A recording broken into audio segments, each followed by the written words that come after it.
सर्व सहभागी प्राध्यापक वृंदांचं या एक दिवसीय राष्ट्रीय वेबिनार मध्ये मनपूर्वक स्वागत आहे. श्री पंढरीनाथ महाविद्यालय नरखेड आणि नगर परिषद शिवाजी महाविद्यालय मोहाड च्या मराठी विभागाद्वारे संयुक्त विद्यमाने हा एक दिवसीय राष्ट्रीय वेबिनार या ठिकाणी आयोजित करण्यात आलेला आहे. या राष्ट्रीय वेबिनार मध्ये आज आपल्या सोबत बीज भाषक म्हणून मराठी विभागाचे प्रमुख डॉक्टर शैलेंद्र लेंडे सर उपस्थित आहे. Shailendra Lende sir, hello Lende sir, आणि त्याचबरोबर स्वामी रामानंद तीर्थ विद्यापीठाचे मराठी विभाग प्रमुख ज्येष्ठ कवी Shri P Vitthal sir, doctor P Vitthal sir उपस्थित आहे. पी विठ्ठल सर, नमस्कार. नमस्कार. आणि आमच्या महाविद्यालयाचे प्राचार्य डॉक्टर जयंत जंजाळ सर उपस्थित आहेत. त्याचबरोबर नगर परिषद शिवाजी महाविद्यालयाचे प्राचार्य डॉक्टर झिलपे सर या ठिकाणी उपस्थित आहे. मराठी विभागाचे प्रमुख श्री पंढरनाथ महाविद्यालयातील डॉक्टर चिकाटे सर या ठिकाणी आहेत आणि डॉक्टर अशोक भक्ते सर मराठी विभाग प्रमुख नगर परिषद शिवाजी महाविद्यालय मोहाड. तर आपण आता सुरुवात करूया. मी या ठिकाणी या वेबिनारचा प्रास्ताविक करण्याकरता श्री पंढरनाथ महाविद्यालयातील मराठी विभाग प्रमुख डॉक्टर अजय चिकाटे सरांना विनंती करतो की त्यांनी सर्वांचं स्वागत करावं आणि प्रास्ताविकातून आपलं मत व्यक्त करावं. चिकाटे सर.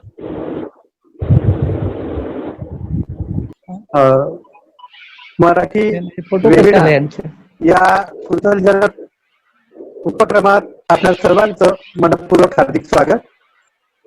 श्री पंढरीनाथ महाविद्यालय नरखेड आणि श्री शिवाजी नगर परिषद महाविद्यालय मोहाड यांच्या संयुक्त विद्यमाने आज हा एक दिवसीय राष्ट्रीय वेबिनार मराठी वेबिनार आयोजित केलेला आहे. यात सहभागी वक्ते दोन्ही महाविद्यालयांचे प्राचार्य डॉक्टर अशोक भक्ते, डॉक्टर विजय राऊत आणि सहभागी सर्व प्रेक्षक श्रोते सर्वांचं मी मनपूर्वक हार्दिक स्वागत करतो. मित्रांनो, सर्वांना माहिती आहे आज काय परिस्थिती आहे. आज लॉकडाऊनमुळे आपण सर्व घरात आहोत. एका जागतिक अशा फार मोठ्या कोरोना सारख्या आजाराशी संघर्ष करताना लढताना आपल्याला लॉकडाऊन मध्ये राहावं लागत आहे आणि त्यामुळे असं वाटतं की सारं जग जणू थांबलेलं आहे. पण मित्रांनो, आपण थांबून चालणार नाही, कारण आपण प्राध्यापक आहोत, शिक्षक आहोत. त्यामुळे असं जरी वाटत असलं तरी पण आपल्याला सजग राहणं हे आवश्यक आहे. मित्रांनो, सृजनाची वाट ही कधी थांबत नाही. सृजन हे अव्याहत सुरू असतं आणि ते तसं असायलाही पाहिजे. आज शाळा कॉलेजेस बंद आहेत, परीक्षा थांबलेल्या आहेत. अशा अवस्थेत आपण बाहेर पडू शकत नाही आणि बाहेर पडून काही करू शकत नाही. पण अशा वेळेस तंत्रज्ञानाचं माध्यम आपल्या हातात आहे. मोबाईल, इंटरनेट सारखं माध्यम आपल्या हातात आहे आणि या माध्यमातून आपण एकमेकांना तसेही भेटत असतो. याच माध्यमाचा वापर करून आज हा मराठी वेबिनार इथे आयोजित केलेला आहे. या वेबिनारची विदेशात किंवा प्रगत देशात फार मोठी क्रेज आहे. आपल्या देशात मात्र हे सगळं नवीन आहे आणि विशेषतः मराठीच्या भागात आणि ग्रामीण भागात ते फारच नवीन आहे. मित्रांनो, आजची जी नवीन पिढी आहे ती अत्यंत पुढे जात आहे आणि या सगळ्या तंत्रज्ञानाची त्याने अवगत केलेलं आहे. अशा वेळेस आपल्या सर्वांच्या पुढे, विशेषतः शिक्षक प्राध्यापकांच्या पुढे अनेक आव्हाने आहेत आणि मराठी साहित्यापुढे सुद्धा या नवीन तंत्रज्ञानाची अशी खूप सारी आव्हाने आहेत. अशा वेळेस हा जो कळीचा मुद्दा आहे तोच घेऊन आज या वेबिनारमध्ये हा विषय आयोजित केलेला आहे. वर्तमान परिस्थिती आणि मराठी साहित्यापुढील आव्हाने. ह्या श्री पंढरीनाथ महाविद्यालय नरखेडचे प्राचार्य डॉक्टर जयंत जवंजाळ आणि श्री शिवाजी नगर परिषद महाविद्यालय मोवाडचे प्राचार्य डॉक्टर किशोर शिल्पे या दोन्ही प्राचार्यांनी या वेबिनारसाठी अनुमती दिली आणि म्हणून आज आपण सर्व या मोबाईल स्क्रीनवर एकत्र आहोत किंवा हा मोबाईल शेअर करत आहोत, हा स्क्रीन शेअर करत आहोत. डॉक्टर दभी कुलकर्णी एका लेखात असं म्हणतात की गुरुमुखातून मिळालेलं जे प्रत्यक्ष ज्ञान असतं त्याची गोडी ही अवर्णनीय अशी असते. तो एक प्रत्यक्ष अनुभूतीचा एक अवर्णनीय असा सोहळा असतो. पण मित्रांनो, आता काळ बदललेला आहे आणि अशा या बदललेल्या अवस्थेत विशेषतः आता या लॉकडाऊनच्या काळात आज आपल्याला केवळ या तंत्रज्ञानाच्या माध्यमातूनच आपल्याला पुढे जायचं आहे. आज या आधुनिक तंत्रज्ञानामुळे ऑडिओ व्हिडिओ क्लिप्स आपल्याला माहिती आहेत. ऑनलाईन भाषणे आपण ऐकतो. ऑनलाईन अध्यापन सुद्धा सुरू झालेलं आहे, कारण ही आज काळाची गरज आहे आणि त्यामुळे विशेषतः अशा काळामध्ये हे अत्यंत महत्वाचं आहे. म्हणून आजचा हा वेबिनार सर्वांसाठी मला वाटते महत्वाचा आहे. मित्रांनो, या वेबिनारमुळे दोन गोष्टी साध्य होणार आहेत. एक म्हणजे आपला जो थांबलेला मराठी साहित्यातील जो व्यवहार आहे, मराठी साहित्यातला जो विचार आहे, तो या विचाराशी आज आपण जोडले जाऊ. आणि दुसरं म्हणजे हे जे आधुनिक तंत्रज्ञान आहे त्याच्याशी सुद्धा आपली नाळ जोडली जाणार आहे आणि त्यातून मराठी साहित्य व्यवहार प्लस आधुनिक तंत्रज्ञान यातून एक नवा पायंडा पडून एक नवी पायवाट सुरू होणार आहे. त्यामुळे जागतिक स्तरावर मराठीसाठी, मराठी स्वतःच्या अस्तित्वासाठी किंवा पुढे जाण्यासाठी जो संघर्ष करत आहे त्या संघर्षालाही बळ मिळेल असं मला वाटते. राष्ट्रसंत तुकडोजी महाराज नागपूर विद्यापीठातील स्नातकोत्तर मराठी विभागाचे प्रमुख, प्रख्यात प्रसिद्ध समीक्षक लेखक डॉक्टर शैलेंद्र लेंडे आणि स्वामी रामानंद तीर्थ मराठवाडा विद्यापीठ नांदेड येथील मराठी विभाग प्रमुख, प्रसिद्ध कवी, लेखक आणि समीक्षक डॉक्टर पी विठ्ठल या दोघांच्याही तत्पर सहकार्यामुळेच आज हा वेबिनार इथे घडून येत आहे. नगर परिषद श्री शिवाजी महाविद्यालय मोवाड येथील विभाग प्रमुख डॉक्टर अशोक भक्ते आणि आमच्या महाविद्यालयातील माझे सहकारी डॉक्टर विजय राऊत या दोघांनी पुढाकार घेऊन आज हा वेबिनार आयोजित केलेला आहे. आपल्या पुढे हा साकार होत आहे आणि मला खात्री आहे की आज हा वेबिनार नक्की यशस्वी होईल. आज नाविन्याची लय पेरू साऱ्यांच्या मनात, आज नाविन्याची लय पेरू साऱ्यांच्या मनात, माय मराठीचे नाव गरजत ठेवू या जगात, माय मराठीचे नाव गरजत ठेवू या जगात. पुन्हा एकदा आयोजक, संयोजक आणि या वेबिनार मध्ये सहभागी सर्व वक्ते तसेच सर्व महाविद्यालयातून जे जुळलेले प्राध्यापक आहेत या वेबिनारसाठी सहभागी, ते सर्व प्रेक्षक श्रोते सर्वांचं पुन्हा मी एकदा मनपूर्वक हार्दिक स्वागत करतो, अभिनंदन करतो आणि थांबतो. धन्यवाद. धन्यवाद सर. आमच्या मराठी विभागातील विभाग प्रमुख डॉक्टर चिकाटे सरांनी सर्वांचं स्वागत आणि प्रास्ताविकपर भाषण व्यक्त केलेलं आहे. यानंतर या कार्यक्रमाचे संयोजक, मराठी विभाग प्रमुख, नगर परिषद शिवाजी महाविद्यालय मोवाड येथील मराठी विभाग प्रमुख प्राध्यापक डॉक्टर भक्ते सर हे आपलं स्वागतपर मनोगत व्यक्त करतील अशी मी त्यांना विनंती करतो. प्राध्यापक डॉक्टर भक्ते सर. नमस्कार सर्वांना. नमस्कार. राऊत सर हो दिसते. Okay okay sir okay go on. सर्वांना नमस्कार. श्री पंढरीनाथ कला वाणिज्य महाविद्यालय नरखेड आणि नगर परिषद शिवाजी महाविद्यालय मोहाड यांच्या संयुक्त विद्यमाने मराठी विभागाद्वारा आयोजित वर्तमान परिस्थिती आणि मराठी साहित्य पुढील आव्हाने या विषयावर एक दिवसीय वेबिनारचे आयोजन केले.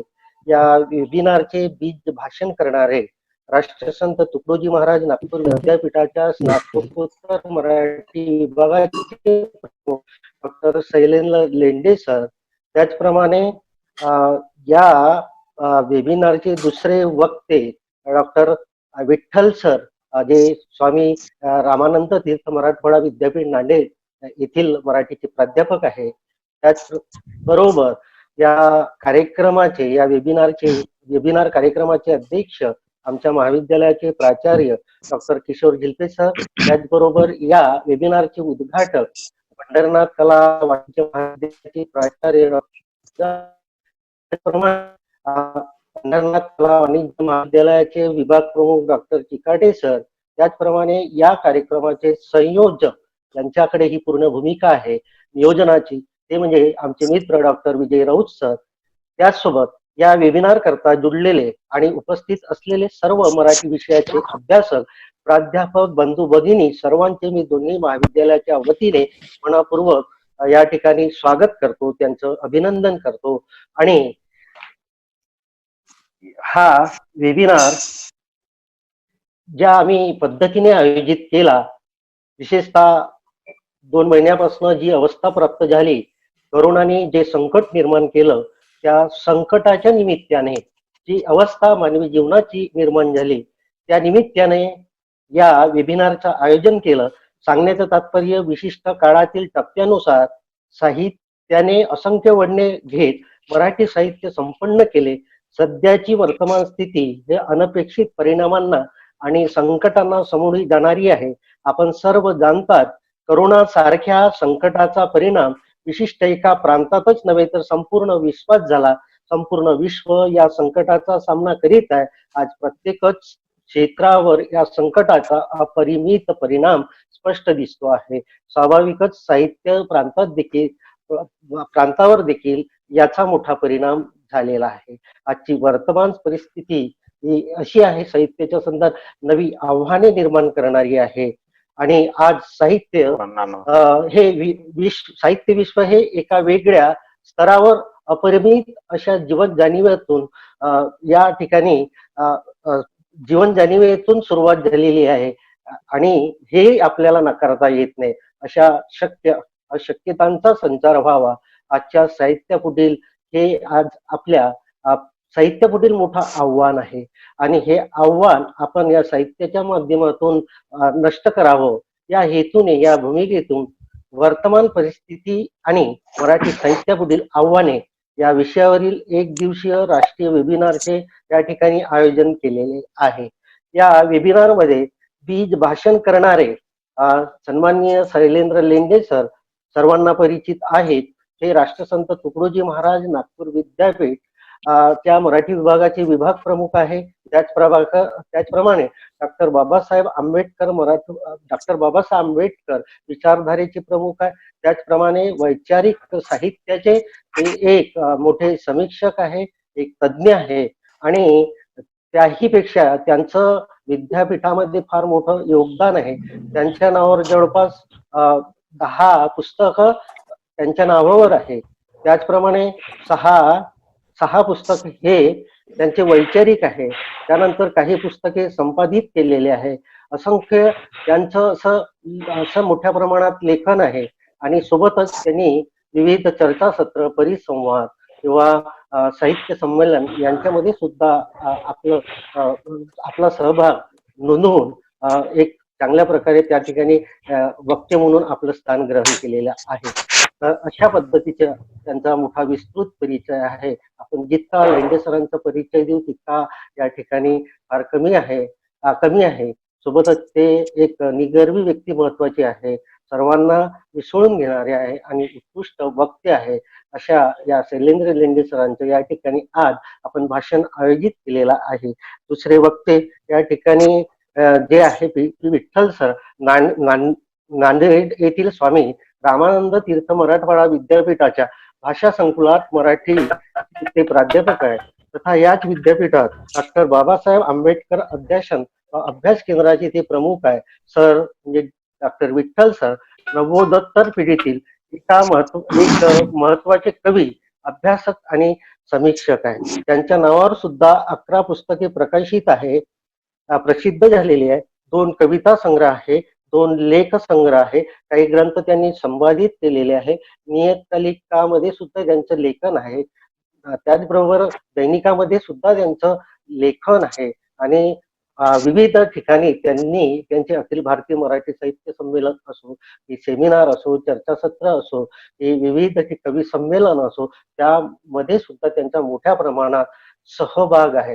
हे सुद्धा एक मोठे समीक्षक आणि विचारवंत आहे. या दोन्ही वक्त्याचं मी महाविद्यालयाच्या वतीने मनपूर्वक स्वागत करतो. त्याचबरोबर आमच्या महाविद्यालयाचे प्राचार्य डॉक्टर गिलके सर, त्याचबरोबर जौंजाळ सर यांचंही मी धन्यवाद देतो. सोबतच चिकाटे सर आणि डॉक्टर विजय राऊत सर यांचेही मी धन्यवाद देतो. आणि उपस्थित सर्व या ठिकाणी असलेले आलेले उपस्थित सर्व जे आमचे मराठी अभ्यासक आहे, बंधू भगिनी आहे, त्यांचंही मी या वेबिनार मध्ये मनपूर्वक स्वागत करतो, धन्यवाद देतो आणि थांबतो. धन्यवाद सर. धन्यवाद सर, भक्ते सर. यानंतर या कार्यक्रमाचं उद्घाटनपर भाषण करण्याकरता आणि उद्घाटन झालं असं जाहीर करण्याकरता श्री पंढरनाथ महाविद्यालयाचे प्राचार्य doctor Jawanjal sir, Jayant Jawanjal sir यांना विनंती करतो की त्यांनी आपलं उद्घाटनपर मनोगत या ठिकाणी जाहीर करावं, व्यक्त करावं आणि उद्घाटन झालं असं जाहीर करावं. जवंजाळ सर.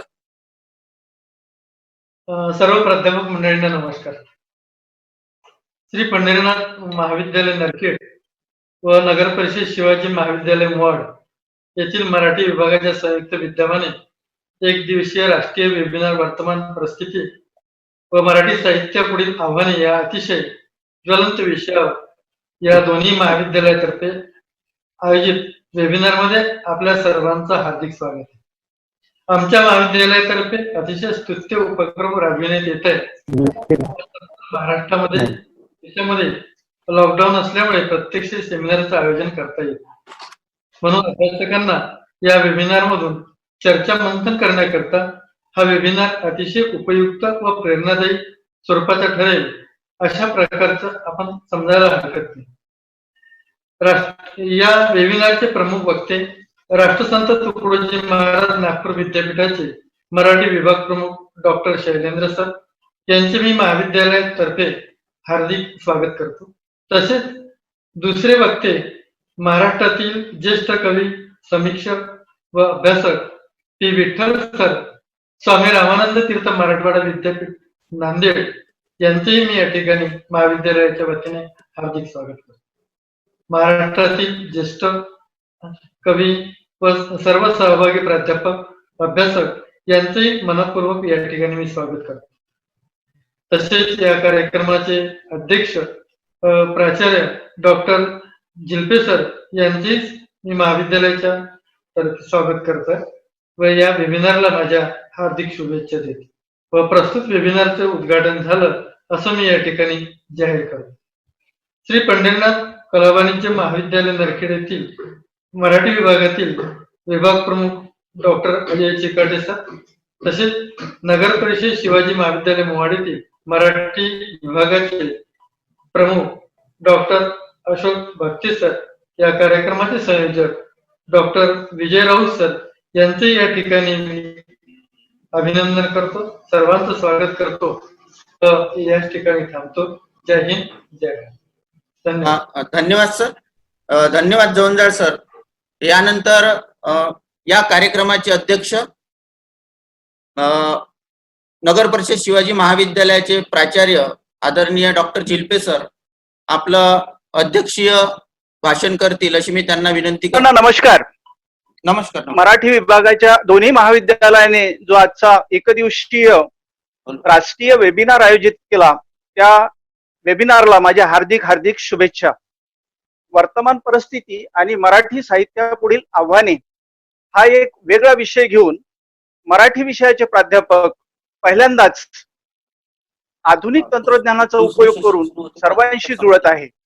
या कार्यक्रमासाठी बीज भाषण करणारे डॉक्टर शैलेंद्र लेंडे सर, राष्ट्रसंत तुकडोजी महाराज नागपूर विद्यापीठाचे विभाग प्रमुख, तसेच प्रमुख वक्ते डॉक्टर पी विठ्ठल सर, सुप्रसिद्ध कवी, रामानंद तीर्थ मराठवाडा विद्यापीठ नांदेड, या दोघांचंही मी स्वागत करतो आणि धन्यवादही देतो. त्याचप्रमाणे या कार्यक्रमाचे संयोजक doctor Raut sir, doctor Bhakte sir, सल्लागार डॉक्टर चिकाटे सर, त्याचप्रमाणे या कार्यक्रमाचे उद्घाटक डॉक्टर जवंजाळ सर, या सर्वांना मी स्वागतही करतो, अभिनंदनही करतो आणि धन्यवादही देतो. आजचा हा जो विषय आहे तो विषय मराठी साहित्याच्या क्षेत्रासाठी वेगळा नसला तरी आधुनिक तंत्रज्ञानाच्या माध्यमातून तो व्यक्त होताना एक वेगळी भूमिका घेऊन आपल्या समोर येताना दिसतो. खरं सांगायचं म्हणजे मराठी साहित्य जेव्हा जेव्हा वेगवेगळ्या संकटात जग सापडल्या जाते, आपला देश सापडला जातो, आपला समाज सापडला जातो, त्यावेळेस सर्व चित्र त्या मराठी साहित्यातून उमटताना आपल्याला दिसते.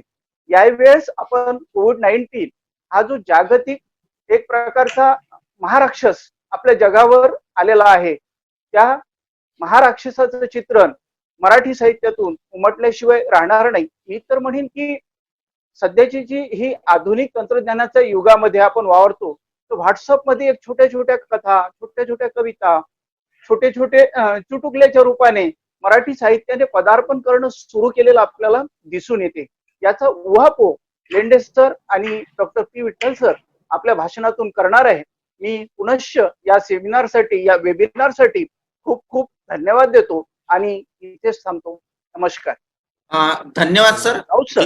हा सर, धन्यवाद सर. धन्यवाद जिल्पे सर आणि आदरणीय जवंजाळ सर यांचं मार्गदर्शन नेहमीच आम्हाला मूलभूत असते आणि ते मदत करीत असतात. यानंतर आता आपण सुरुवात. सर्वांना मनापासून नमस्कार. आज या ठिकाणी पंढरीनाथ कला वाणिज्य महाविद्यालय नरखेड तसेच नगर परिषद शिवाजी महाविद्यालय मोवाड या दोन महत्वाच्या महाविद्यालयांच्या संयुक्त विद्यमाने वर्तमान परिस्थिती आणि मराठी साहित्यातील आव्हाने या एका वैशिष्ट्यपूर्ण विषयावर वेबिनारचे आयोजन करण्यात आलेले आहे.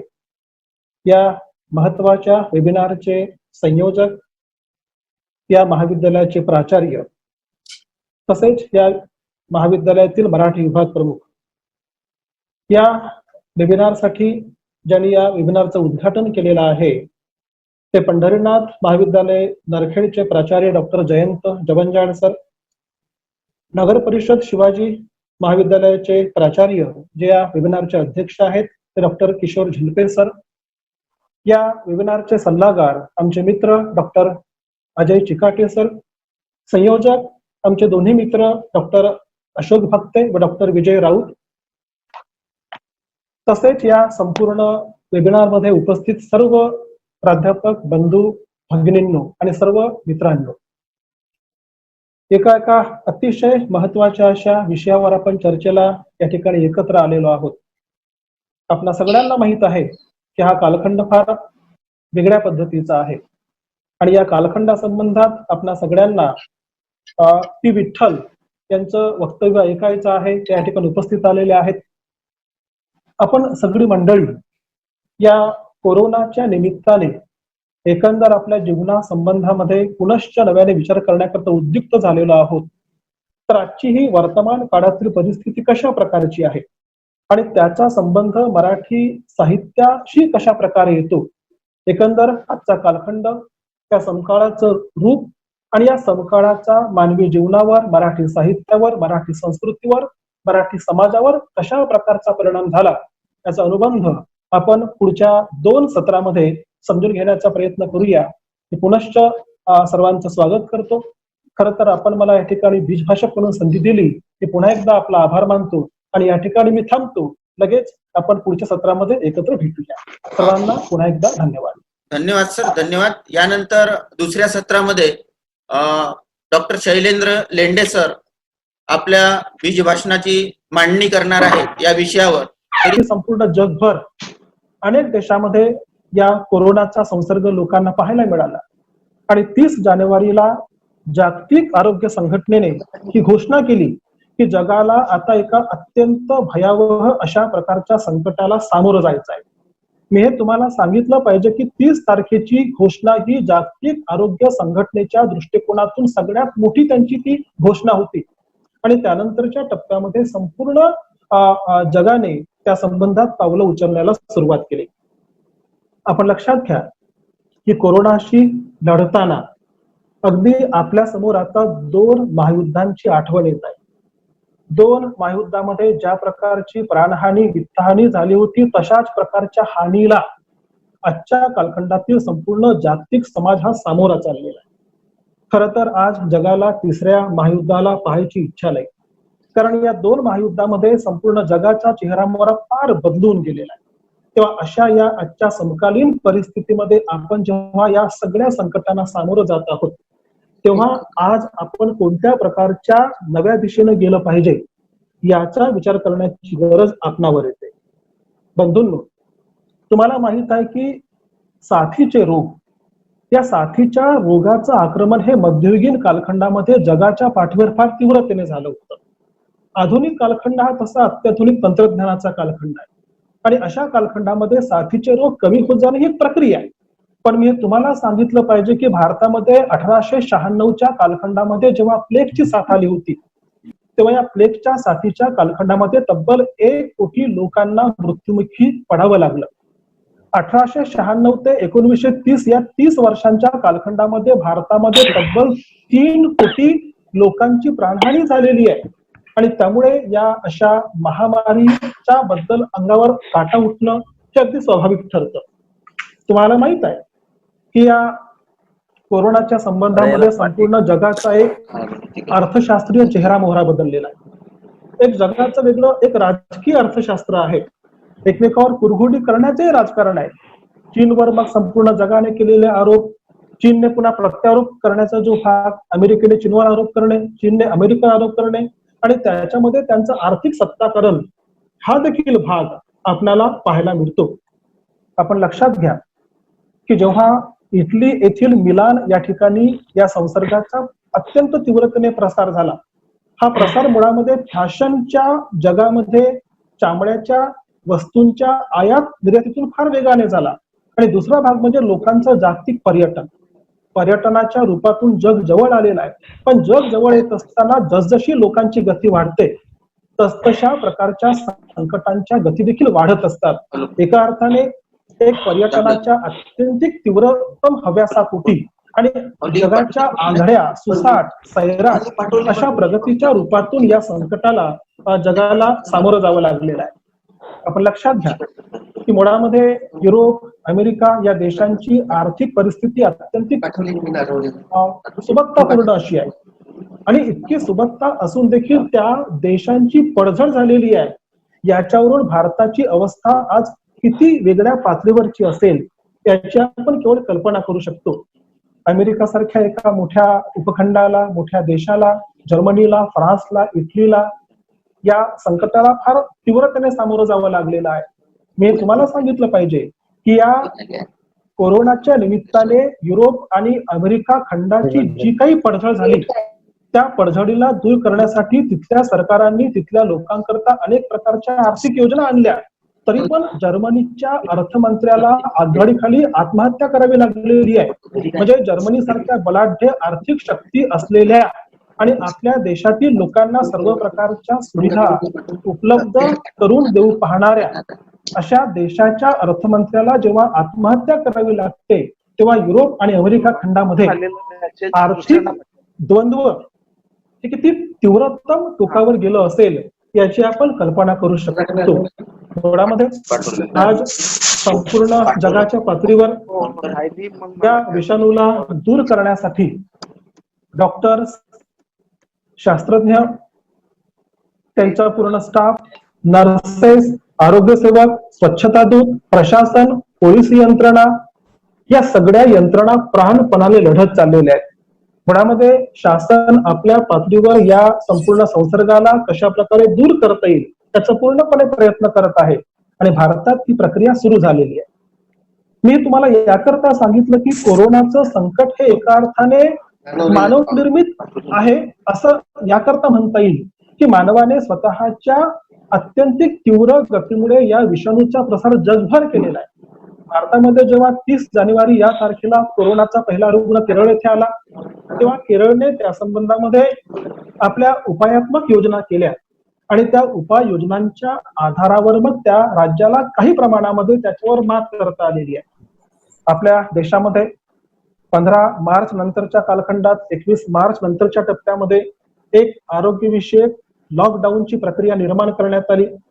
आरोग्यविषयक आणीबाणीचा भाग हा महत्वाचा होताच, कारण भारतासारख्या अत्यंत अवाढव्य विस्तृत अशा प्रकारच्या देशाला जर या प्रकारच्या संकटाचा सामना करायचा असेल तर त्याच्याशिवाय दुसरा कोणत्याही प्रकारचा तरुणोपाय आपल्या देशाच्या हातामध्ये नव्हता.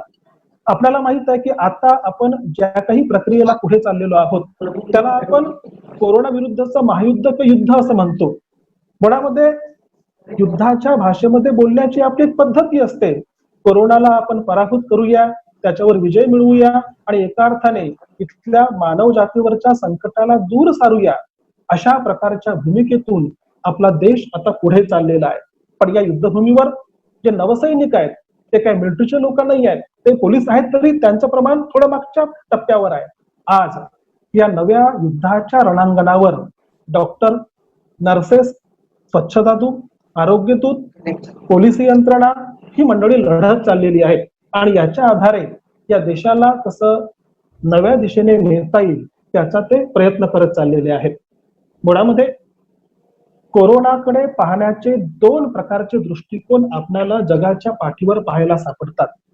एक म्हणजे पाश्चात्य देशांचा एक वैज्ञानिक स्वरूपाचा दृष्टिकोन आणि भारतीय पातळीवरचा काहीसा मानसिक समाधानाच्या अंगाकडे जाणारा दृष्टिकोन. मी हे तुम्हाला सांगितलं पाहिजे, जागतिक आरोग्य संघटनेने सगळ्या देशांना स्पष्ट करून सांगितलेलं आहे की आजच्या कालखंडामध्ये या कोरोनाच्या संकटाशी आपणाला लढायचं असेल तर आपणाला सायंटिफिक अप्रोच आणि फॅक्टच्या आधारे दृष्टिकोन, या 2 प्रकारच्या दृष्टिकोनांच्या आधारे लढावं लागेल. आजच्या कालखंडामध्ये या सायंटिफिक अप्रोचच्या शिवाय कोरोनाच्या विरुद्ध आपणाला लढता येणं कठीण आहे. तेव्हा अशा या कोरोनाशी जर लढायचं असेल तर आपणाला आपलं मानसिक स्वास्थ्य तर कायम ठेवावं लागेलच, पण त्याच्या बरोबर एकंदर सायंटिफिक पद्धतीने सगळ्या प्रकारच्या गोष्टींना पार पाडत आपल्याला सामोरं जाणं हे आवश्यक ठरेल. तुम्हाला माहित आहे की आजच्या कालखंडामध्ये जगामध्ये 50 लाखांच्या आसपास कोरोनाबाधित रुग्णांचा आकडा गेलेला आहे. जवळपास 3.25 लाखांपेक्षा जास्त लोक आजच्या घडीला जगामध्ये मृत्युमुखी पडलेली आहेत. भारताने 1 लाखाच्या रुग्णांचा टप्पा पार केलेला आहे आणि आपण एका अत्यंत अंधारमय अशा प्रकारच्या वातावरणामध्ये आलेलो आहोत. मी हे तुम्हाला सांगितलं पाहिजे की 24 एप्रिल या तारखेला नीती आयोगाच्या एका उपसमितीने असं म्हटलं, डॉक्टर पॉल यांच्या प्रामुख्याखाली, की या देशातील कोरोना हा 16 मे या तारखेला शून्यावर येईल. त्यांनी स्पष्टपणे म्हटलं असं नीती आयोगाच्या त्या सब कमिटीने संपूर्ण देशाला सांगताना की या देशातील कोरोना हा 16 मे या तारखेला शून्यावर येईल, म्हणजे त्या तारखेला भारतामध्ये नवे पेशंट 0 असतील. तुम्हाला माहित आहे की 16-17 तारखेला भारतामध्ये 5,000च्या वर इतक्या सर्वाधिक अशा प्रकारच्या संख्येचे रुग्ण वाढलेले आहेत. मुळामध्ये मी तुम्हाला हे याकरता सांगू इच्छित आहे की आज अत्यंत भयावह अशा प्रकारच्या आणीबाणीला सामोरे चाललेलो आहोत. पुढच्या कालखंडामध्ये आपल्या संपूर्ण लोकांच्या आयुष्यामध्ये काय वाढलेलं असेल याची आपण आता कल्पना करू शकत नाही. म्हणजे एखाद्या इतक्या महाभयंकर संकटामुळे जगातल्या 215 देशांवर एकाच वेळेस संकट येणं हा जगातला एक अभूतपूर्व अशा प्रकारचा पेच प्रसंग आपल्याला मानता येईल. आता आपण येऊया मुळामध्ये आपल्या विषयाकडे. काय असतं की कोणत्याही प्रकारच्या संकटाचा सामना जर आपल्याला करायचा असेल तर त्या संकटांच्या सोबत येणाऱ्या बाकीच्या दुष्परिणामांना देखील आपल्याला समजून घ्यावं लागतं. कोरोना हे संकट आपल्या देशावर काही एकटं आलं नाहीये, त्याच्या सोबत अनेक प्रकारच्या संकटांच्या मालिका आलेल्या आहेत आणि या संकटांच्या मालिका इतक्या व्यापक, इतक्या अजस्त्र, इतक्या जगद्व्याप, इतक्या विराट, इतक्या विक्राळ आहेत की त्यांना सामोरं जाताना आपलं प्रशासन, आपलं शासन, आपली यंत्रणा, आपण स्वतः अगदी हातघाईला आलेलो आहोत.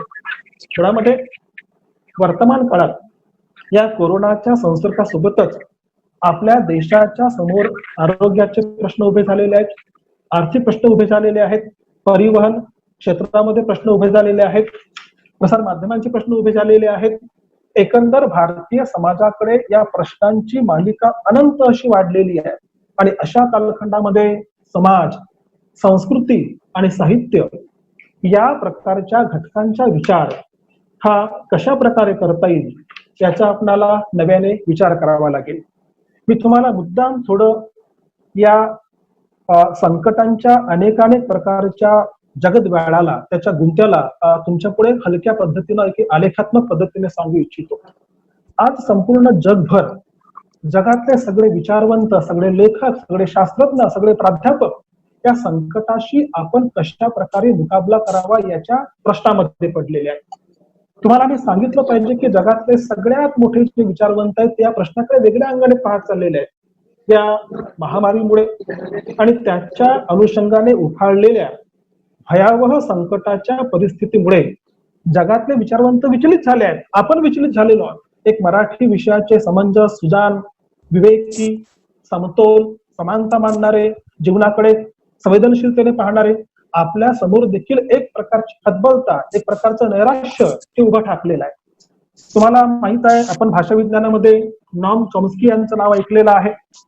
नॉम चॉम्स्की यांनी असं म्हटलेलं आहे की आजच्या कालखंडामध्ये या प्रकारच्या संकटाला जर संपूर्ण जगाला सामोरं जायचं असेल तर त्याकरता आपल्याला आपल्या लोकशाही स्वरूपाच्या व्यवस्थेला बळकट करावं लागेल. मुळामध्ये मानवशाही काय करते तर ती लोकांच्या आरोग्य सेवेला वेठीस धरते, खाजगीकरण करते, औषधांची किंमत वाढवते, व्हेंटिलेटरची संख्या कमी करते आणि एका अर्थाने संपूर्ण जग हे त्यामध्ये अडकून पडतं. तेव्हा आज या जगाला सामोरे जर जायचं असेल या प्रश्नाला तर त्याकरता लोकशाही निष्ठ अशा प्रकारच्या भूमिकांना बजवावं लागेल. अलीकडच्या कालखंडामध्ये शासनांनी लोकांच्या कल्याणाचे सगळे मार्ग दूर टाकण्याचा प्रयत्न केलेला असताना आणि देशातल्या अनेक यंत्रणा भांडवलदारांच्या ताब्यामध्ये देण्याचा ते प्रयत्न करत असताना अशा कालखंडामध्ये लोकशाही निष्ठ, कल्याणकारी, समाजवादी, वंचितनिष्ठ अशा प्रकारच्या योजनांचा तीव्रपणे अंमल केल्याशिवाय या जगातल्या महान महान लोकशाही परंपरांना टिकता येणार नाही. अशा प्रकारची सावधगिरीची सूचना नॉम चॉम्स्की जगात त्या सगळ्या लोकांना देताना दिसतात. दुसरे जे आहेत युव्हाल नोहा हरारी, जे इस्रायलचे मोठे इतिहासकार आहेत, ज्यांनी होमोसेपियन बद्दल महत्वाची मांडणी केलेली आहे. ते असं म्हणतात की या महामारीमुळे संपूर्ण जगाचा चेहरा मोहरा बदलणार आहे. म्हणजे कसं की कोरोना पूर्व काळ आणि कोरोनोत्तर काळ अशा प्रकारे जगाची विभागणी होण्याची संभावना या संकटामुळे निर्माण झालेली आहे. जसं आपण आधी म्हणायचो ना, स्वातंत्र्यपूर्व कालखंड, स्वातंत्र्योत्तर कालखंड, साठोत्तरी कालखंड, तर आज या कोरोनामुळे ज्या प्रकारच्या वेगवेगळ्या प्रकारच्या समस्या आणि वेगळ्या प्रकारचं जीवन आपल्या पुढे येत चाललेलं आहे, अशा जीवनाला सामोरं जाताना कोरोनापूर्व कालखंड वेगळा ठरेल आणि कोरोनोत्तर कालखंड वेगळा ठरेल अशा प्रकारची भीती युव्हाल नोहा हरारी हे लोकांच्या पुढे मांडताना दिसतात. एक लक्षात घ्या, आपणाला असं वाटतं की माहिती तंत्रज्ञानाच्या आधारे आपणाला सगळ्या प्रकारच्या समस्या सोडवता येतात. जसं आपण आता बोलत आहोत, संवाद साधत आहोत, पण हे साधनं कितीही महत्वाचं असलं तरी त्यामध्ये आंतरिक नातं नसतं. तशा प्रकारे विज्ञानाच्या मर्यादा देखील या काळात निर्माण झालेल्या आहेत. आणि त्यातही महत्वाची बाब अशी की अशा संकटांच्या कालखंडामध्ये लोकशाही यंत्रणा खिळखिळ्या होत असतात आणि हुकुमशाहीवादी, एकाधिकारशाहीवादी यंत्रणा वाढत असतात. लोकांचं स्वातंत्र्य अशा कालखंडामध्ये अधिकृतपणे संपत असतं आणि मग लोकांचं खाजगी आयुष्य संपतं आणि मग सरकारच्या अनुसार त्यांना हवं त्या प्रकारे वागावं लागतं. थोडक्यात पुढच्या कालखंडामध्ये मनुष्य हा अधिकाधिक भांडवलवादी शक्तींच्या हातातलं बाहुलं होण्याची भीती युव्हाल नोहा हरारी हे मांडताना दिसतात. अरुंधती रॉय यांनी असं म्हटलेलं आहे की आज आपण या संकटाच्या निमित्ताने एका वेगळ्या प्रकारच्या जगामध्ये प्रवेश केलेला आहे. आधीचं जग शांत होतं, समाधानाचं होतं, आरामाचं होतं, गावखेड्यात आरामात राहण्याचं होतं, संवाद साधण्याचं होतं. पण यानंतरचा कालखंड हा भयभीतपणाचा, भयग्रस्तपणाचा, शंकांचा, कुशंकांचा, आशंकांचा, संभ्रमांचा, अस्वस्थतेचा अशा प्रकारचा राहील याचं संसूचन एकंदर या कालखंडाच्या रूपातून होत चाललेलं आहे. तेव्हा अशा एका वेगळ्या प्रकारच्या जगामध्ये आपण प्रवेश केलेला आहे. या जगाला सामोरं कसं जायचं याचा आपल्याला आता नव्याने विचार करावा लागेल. रघुराम राजन यांनी अशी मांडणी केली आहे की हा कालखंड भारताकरता अत्यंतिक कष्टप्रद, खडतर, वाईट पद्धतीचा आहे. या प्रकारच्या संकटावर जर आपल्याला मात करायचं असेल तर या देशातल्या सगळ्या वंचित लोकांना, सर्वहारा वर्गाला, कामगार वर्गाला, स्त्री कामगारांना, खेड्यातल्या लोकांना, शेतकऱ्यांना, शेतमजुरांना, मोलमजुरी करणाऱ्यांना, या सगळ्या लोकांना या देशाला सामावून घ्यावं लागेल. जर या देशातल्या वंचित, सर्वहारा, अभावग्रस्त, दलित, उपेक्षित, शेतमजूर अशा घटकांना जर सरकारने आधार दिला नाही तर या देशाचं भवितव्य अंधारात राहील. अशा प्रकारची भूमिका रघुराम राजन मांडतात.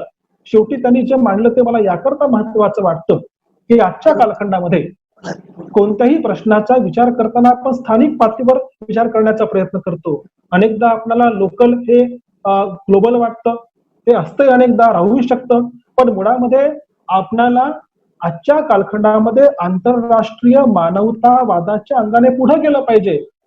आजची एक चांगली गोष्ट अशी की जगातले चांगल्या प्रकारचे अनेक देश, त्या देशातले डॉक्टर्स, शास्त्रज्ञ हे एकत्र येत चाललेले आहेत आणि एकत्र येऊन या संकटावर सामूहिकपणे मुकाबला करण्याकरता औषधांची निर्मिती करण्याचा प्रयत्न करत चाललेले आहेत.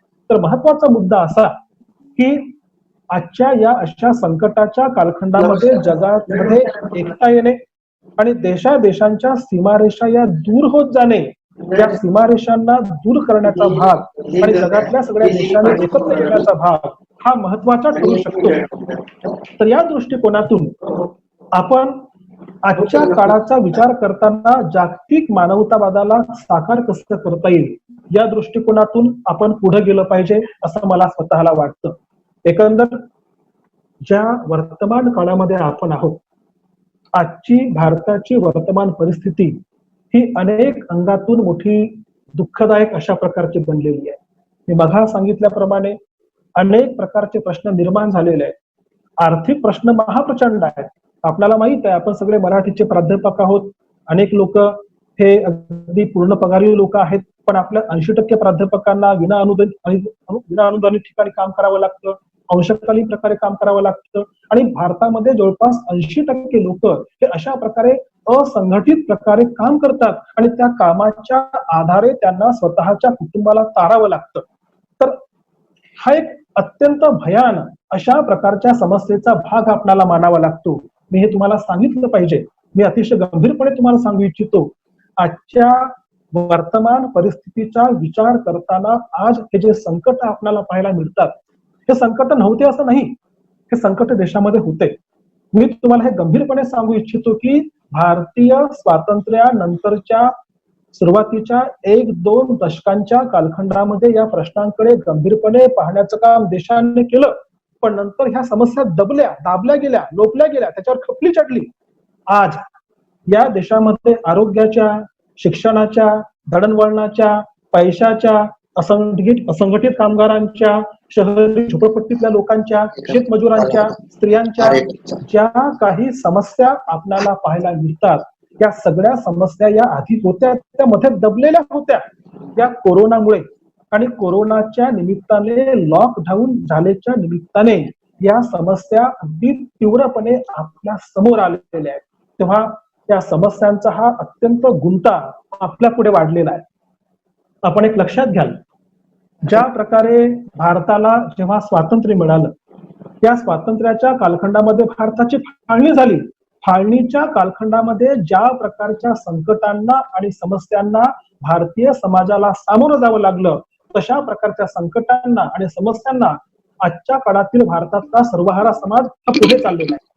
आपण लक्षात घ्या की या भारतामध्ये ज्या भारताची लोकसंख्या 130 कोटींची आहे, अशा 130 कोटींच्या लोकसंख्येच्या देशामध्ये 14 कोटी हे लोक स्थलांतरित आहेत.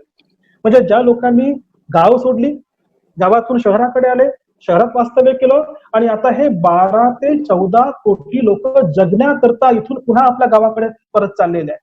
म्हणजे आपण म्हणायचो आधी की आपल्याकडे ग्रामीण साहित्य आहे, ग्रामीण साहित्यामध्ये गावातलं वातावरण, त्यातलं रोमॅन्टिसिझम, तिथल्या झुळझुळ पाणी, तिथल्या पक्ष्यांचं पूजन, तिथलं अगदी लहरत जाणारं पीक आपल्याला माहित आहे. पण आज खेड्याचा हा एकच चेहरा नाहीये, तर खेडे हे ओसाड पडलेले आहेत आणि खेड्यातील माणसं जगण्याकरता शहरामध्ये येत आहेत आणि त्यांना पुन्हा एकदा स्वतःच्या जीवनाला जगवण्याकरता गावाकडे परत जावं लागत आहे.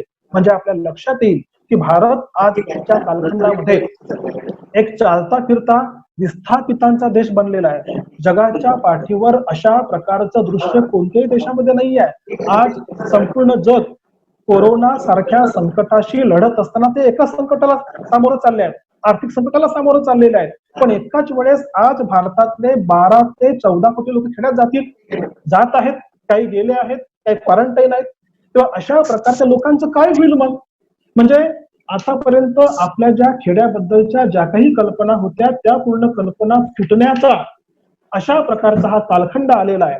तर अशा कालखंडाला सामोरं जाताना एक सुजाण, पण मराठीच्या प्राध्यापक म्हणून नव्हे, मराठीचा अभ्यासक म्हणून नव्हे, तर एकंदर आपल्या जीवनाकडे गंभीरपणे पाहताना आपण कशा दृष्टिकोनातून पुढे गेलं पाहिजे त्याचा आपल्याला नव्याने विचार करण्याची गरज कधी नव्हे इतक्या तीव्रतेने आपल्या समाजात अलीकडच्या कालखंडामध्ये निर्माण झालेली आहे. बंधूंनो, मी तुम्हाला सांगू पाहतो की आज वर्तमान काळाकडे पाहत असताना या काळाचं स्वरूप हे द्वंद्वात्मक आहे, हे गुंतागुंतीचं आहे, हे उलटसुलट स्वरूपाचं. खरं तर मी तुम्हाला सांगितलं पाहिजे की आजच्या कालखंडामध्ये काही चांगल्या गोष्टी तुम्हाला पाहायला मिळतील, ज्या गोष्टी आपल्याला साहित्याच्या दृष्टिकोनातून महत्वाच्या मानता येऊ शकतात. आपण जर साहित्याचं फुलणं, साहित्यातलं आनंदी वातावरण, त्यातलं तपशील, त्यातील लोकांचं जीवन या अंगातून पाहण्याचा प्रयत्न केला तर आजच्या कालखंडामध्ये आपल्याला काही सकारात्मक स्वरूपाच्या गोष्टी पाहायला मिळतात. मी हे तुम्हाला सांगितलं पाहिजे की अलीकडचा कालखंड हा टनभर वाईट बरोबर मनभर चांगले होण्याचा कालखंड आहे. आपल्या भोवती प्रचंड समस्येचे डोंगर आहेत आणि त्याच्यामध्ये काहीतरी कणभर मनभर छोटस काहीतरी अशा प्रकारचा चांगलेपणा आपल्याला पाहायला मिळतो. म्हणजे कसं, अलीकडच्या कालखंडामध्ये लेखकांना, कवींना फार मोठी लिहिण्याकरता सामग्री मिळत चाललेली आहे. आपण पाहिलं असेल अलीकडे कवी म्हणा, लेखक म्हणा, कथा लिहितात, कविता लिहितात, व्यक्त होतात. त्यांच्या समोरचं जीवन हे वाहत आहे, गावाकडे चाललेलं आहे, दुःखांचं आहे, रस्ते विवळत चाललेले आहेत. अगदी अलीकडच्या कालखंडामध्ये स्त्रियांचं दुःख हे फार लोकांच्या पुढे चाललेलं आहे. मजुरांच्या वेदना लोकांना समजून घेता येत आहेत. म्हणजे आतापर्यंत ग्रामीण, दलित, स्त्रीवादी, भटके, आदिवासी यांचं जे जीवन फक्त पुस्तकी रूपात बंदिस्त होतं त्या जीवनाला आता प्रत्यक्षात आपल्याला पाहता येत चाललेलं आहे. म्हणजे लेखकांकरता अतिशय समृद्ध अशा प्रकारचा तपशील मिळण्याचा हा कालखंड आहे. अलीकडे ज्या चांगल्या गोष्टींचा उल्लेख करायचं म्हटलं तर आपण म्हणतो की नद्या आता शुद्ध झालेल्या आहेत, अगदी नद्यांचं पाणी नितळ झालेलं आहे, प्रदूषण थांबलेलं आहे, आवाज कमी झालेला आहे, ध्वनी प्रदूषण कमी झालेलं आहे, वायू प्रदूषण कमी झालेलं आहे, यमुना नदी स्वच्छ होऊन गेलेली आहे. अगदी हिमालयाची हिमशिखरं ही पंजाब मधील चंदीगड मधून पाहायला मिळत आहेत, उत्तर प्रदेशातून सहारनपूर इथून पाहायला मिळत आहेत. म्हणजे पंजाब आणि युपी मधून आज हिमालय पाहायला मिळत आहे. चांगल्या गोष्टी आहेत. आपल्याला अवतीभोवती पक्ष्यांच्या चिवचिवाट ऐकू येत आहे. अनेकदा आपल्याला निसर्गाचं एक सुंदर रूप पाहायला मिळत आहे. हवा स्वच्छ झालेली आहे. डिजिटल कालखंडामध्ये साधनांच्या वगैरे आपण जवळ येऊ शकतो. आपल्याला घर बसल्या अनेक गोष्टी करता येतात, एकमेकांशी न मिळता बोलता येतं. म्हणजे एका अर्थाने ज्याला म्हणूया सुखवस्तीपणाचा भाग देखील अलीकडे काही लोकांना मिळत चाललेला आहे. मुख्य म्हणजे या कालखंडामध्ये नव्या प्रकारच्या तंत्रसाधनांना सामोरं आपण चाललेलो आहोत.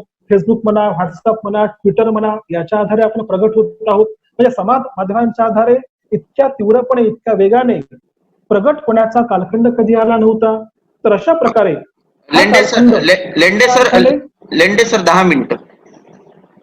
हो, तर अशा या कालखंडामध्ये आपण एका चांगल्या गोष्टींना सामोरं चाललेलो आहोत असं म्हणता येईल.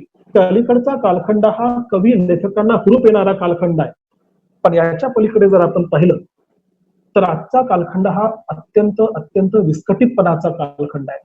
आता विस्कटीतपणाच्या कालखंडाला मांडताना मला नकारात्मक काही सांगायचं नाहीये, उलट नकारात्मक सांगता सांगता आपणाला अंतर्मुख कसं होता येईल आणि अंतर्मुख होऊन या कालखंडावर कसं मात करता येईल या दिशेने आपल्याला जाण्याचे सामूहिक मार्ग कसे पत्करले पाहिजेत याकरता मला स्वतःला हा नकारात्मक आलेख तुमच्या पुढे पुन्हा एकदा एक सिंहावलोकन या नात्याने मांडू इच्छितो. आजचा कालखंड हा आंधळ्या सुसाट अशा वेगाचा कालखंड आहे. भौतिक समृद्धीच्या मागे सुसाट धावण्याचा कालखंड आहे आणि त्याकरता वाटते ते करण्याचा कालखंड आहे. अगदी निसर्गाला सृष्टीला ओरबाडण्याचा कालखंड आहे. मानसिक आरोग्य बिघडण्याचा कालखंड आहे. मनामनातून तुटण्याचा कालखंड आहे. आर्थिक घडी विस्कटण्याचा कालखंड आहे. शिक्षण व्यवस्था विस्कळीत होण्याचा कालखंड आहे. हा कालखंड विखंडितपणाचा कालखंड आहे आणि हा कालखंड हिंसा आणि क्रौर्याचा कालखंड आहे. हा कालखंड अगदी मृत्यूच्या तांडवाचा कालखंड आहे. सामूहिक पातळीवरील विनाशाचा असा कालखंड आहे आणि विकासाच्या विकृत अशा प्रकारच्या कल्पनांना पुन्हा पुन्हा पुरवण्याचा कालखंड आहे.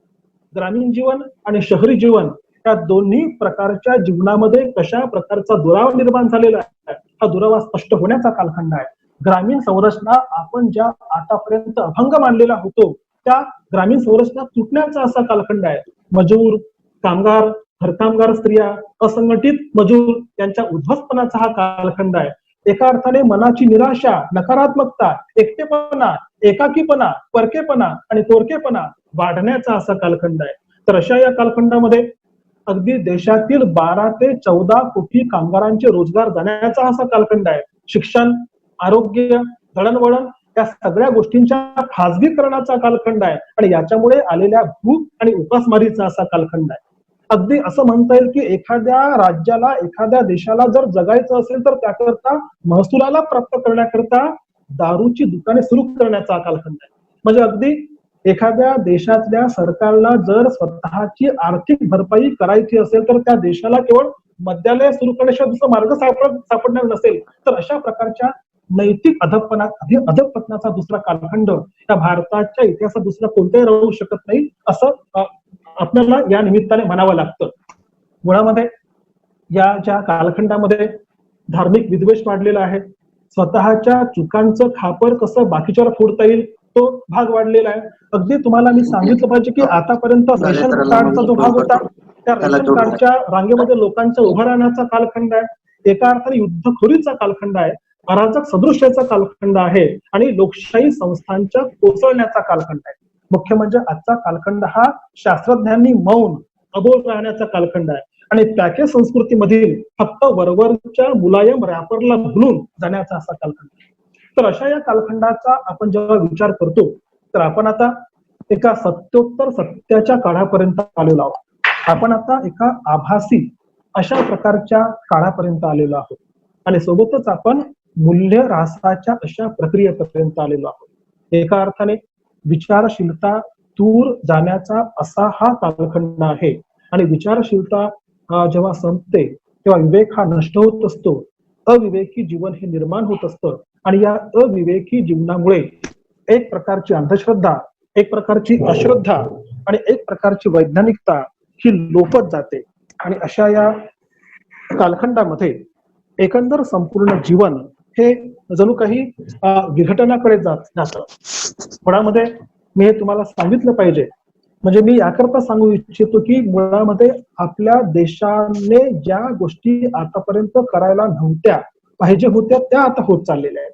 म्हणजे कसं की लोकशाहीकडून हुकुमशाहीकडे जाण्याचा हा काळ म्हणा किंवा समाजवादाकडून भांडवलवादाकडे जाण्याचा हा कालखंड म्हणा किंवा राष्ट्रीयकरणाकडून खाजगीकरणाकडे जाण्याचा हा कालखंड म्हणा किंवा धर्म निरपेक्षतेकडून धार्मिकीकरणाकडे जाण्याचा कालखंड म्हणा, उदारमतवादाकडून संकुचितपणाकडे जाण्याचा कालखंड म्हणा किंवा आंतरराष्ट्रीय मानवतावादापासून सीमाबंद क्षेत्रवादाकडे जाण्याचा कालखंड म्हणा आणि आधुनिकतेकडून परंपरेकडे जाण्याचा हा कालखंड म्हणा किंवा आध्यात्मिक परिभाषा वापरत आभासी उत्तर ऐकण्याचा कालखंड म्हणा किंवा मानसिक स्वास्थ्याकरता बुवाबाजीच्या प्रकाराला वाढवण्याचा कालखंड म्हणा किंवा मानवतावादाकडून अमानवीपणाकडे जाण्याचा कालखंड म्हणा किंवा अहिंसेकडून हिंसेकडे जाण्याचा कालखंड म्हणा किंवा गावाकडून शहराकडे जाण्याचा कालखंड म्हणा किंवा शहरातून गावाकडे परतण्याचा कालखंड म्हणा हा रिकाम्या हातांचा कालखंड आहे, उपाशी पोटांचा कालखंड आहे, माणसांचं जगण्यासाठी गावाकडे परत जाण्याचा कालखंड आहे.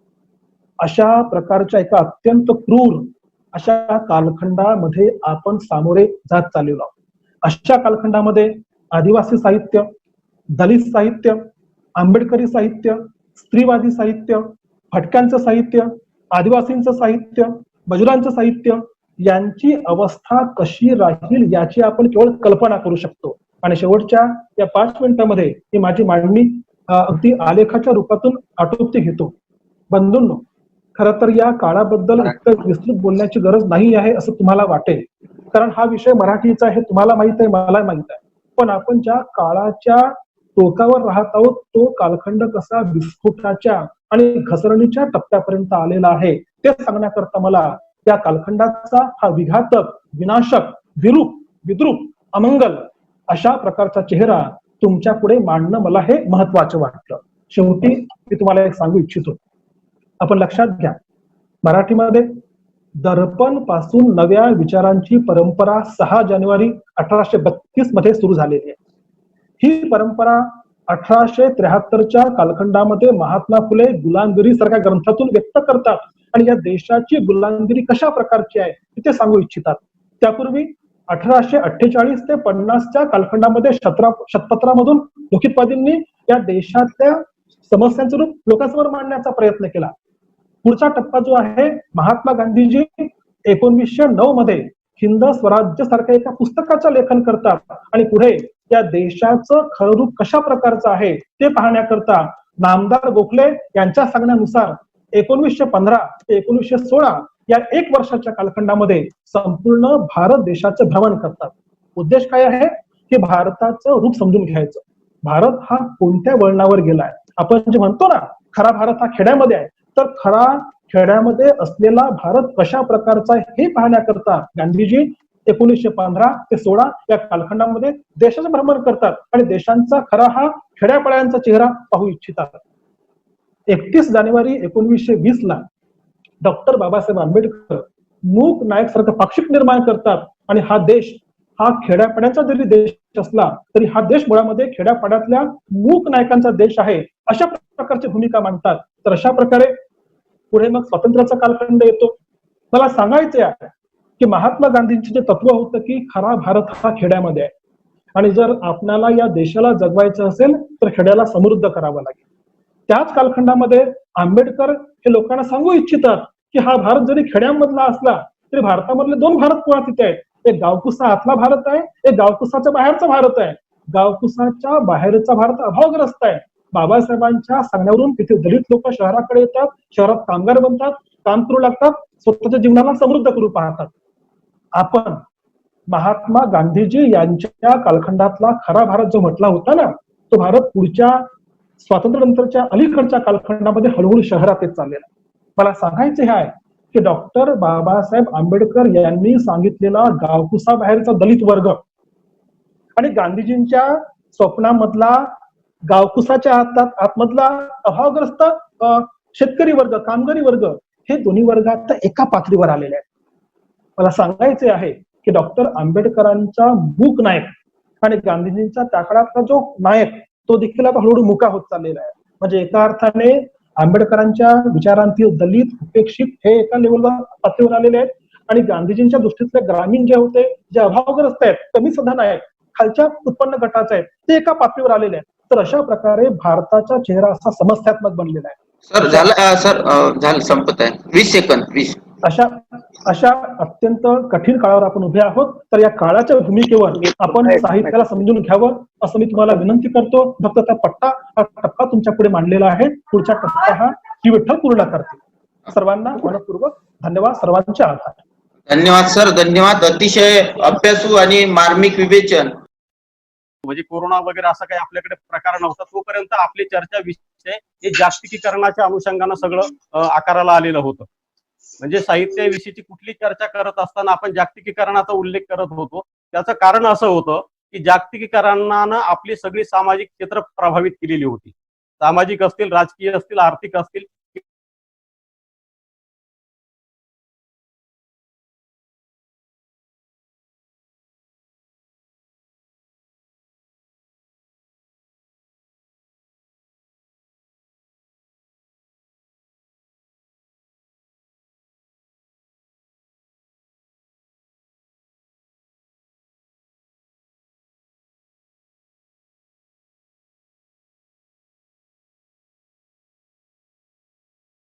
वर्षापासून आपण बघतो आहोत की तुम्ही कोणत्या झोन मध्ये आहात असा एक शब्द प्रयोग आता वापरात येतो आहे.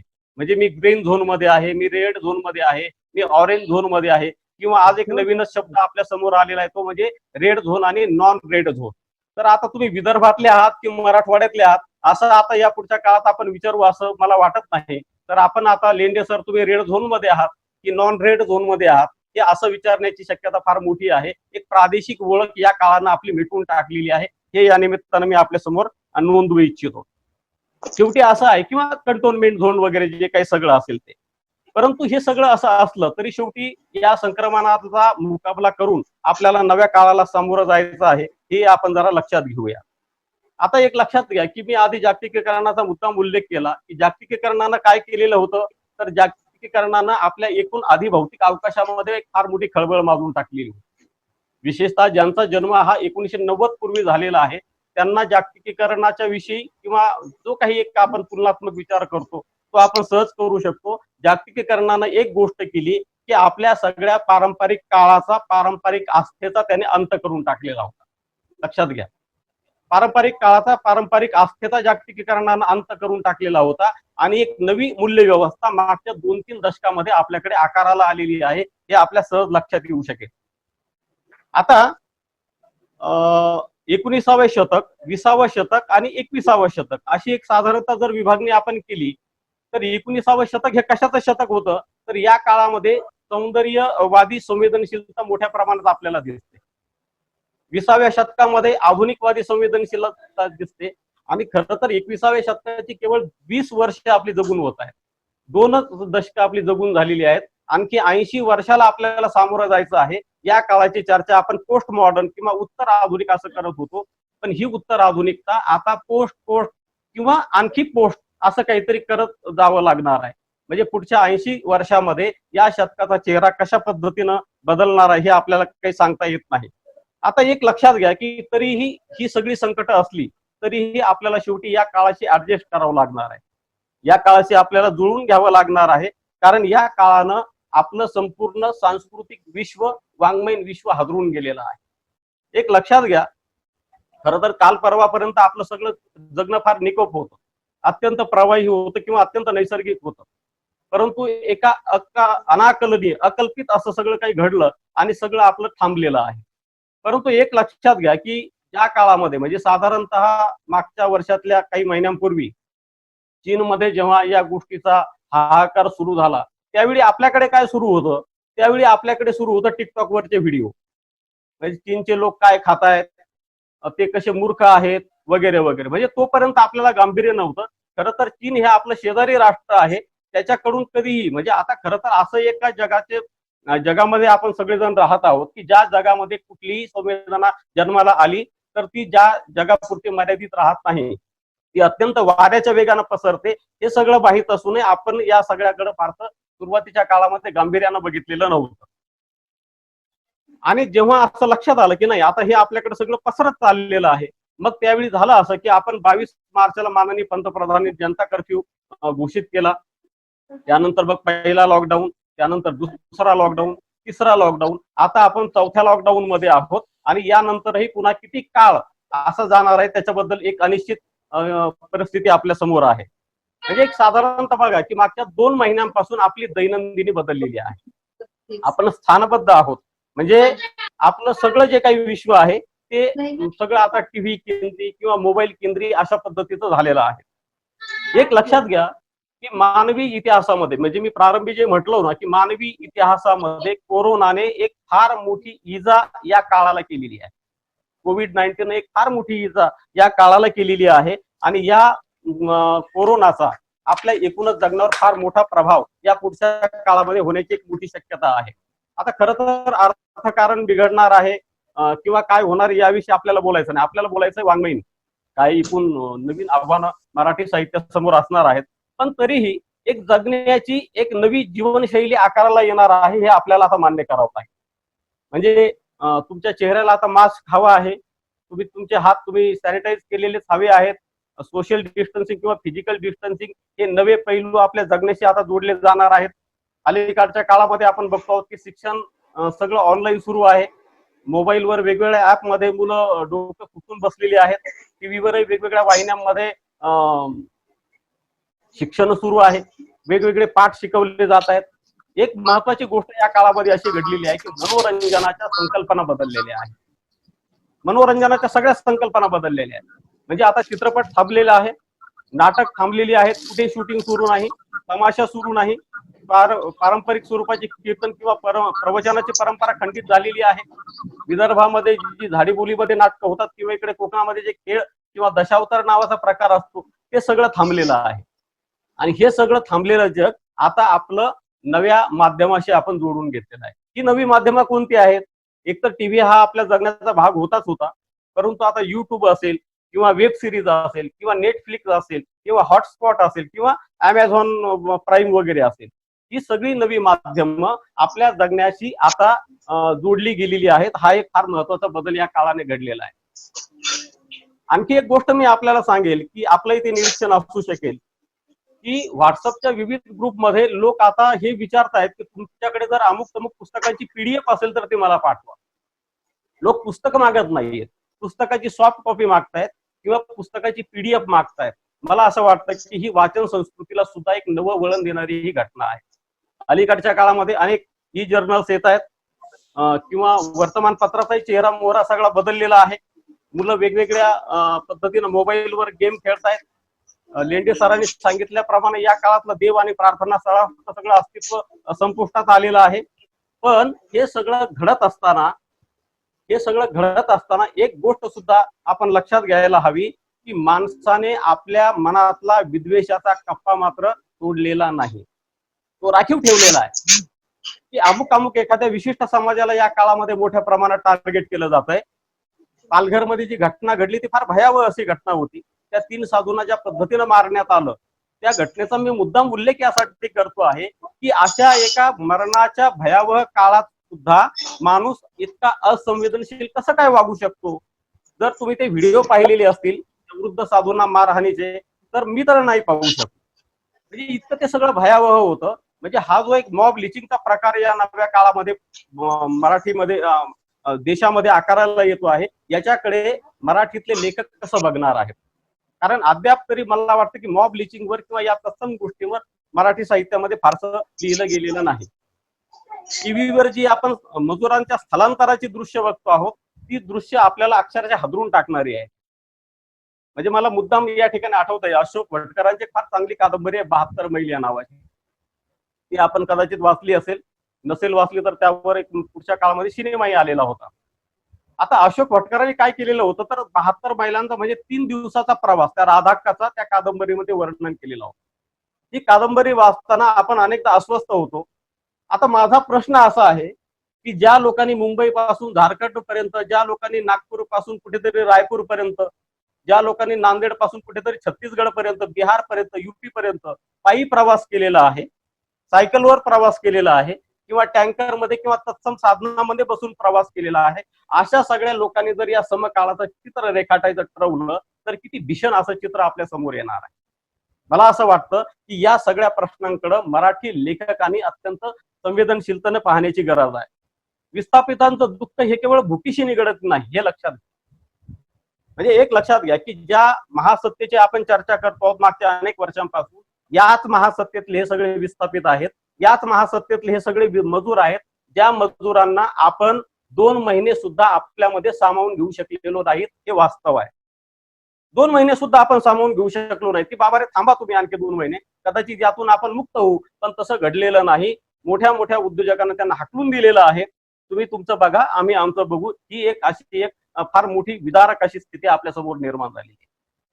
डॉक्टर शैलेंद्र लेंडे सरांनी मागाशी फाळणीचा उल्लेख केला, मीही तो करेल. म्हणजे एक लक्षात घ्या की ज्यावेळी फाळणी झाली आपल्याकडे त्यावेळी फाळणीचं दुःख अर्थात हे होतं, सर्व देशाला होतं, परंतु फाळणीमुळे संपूर्ण देशात स्थलांतरित झालेलं नव्हतं, हे लक्षात घ्या.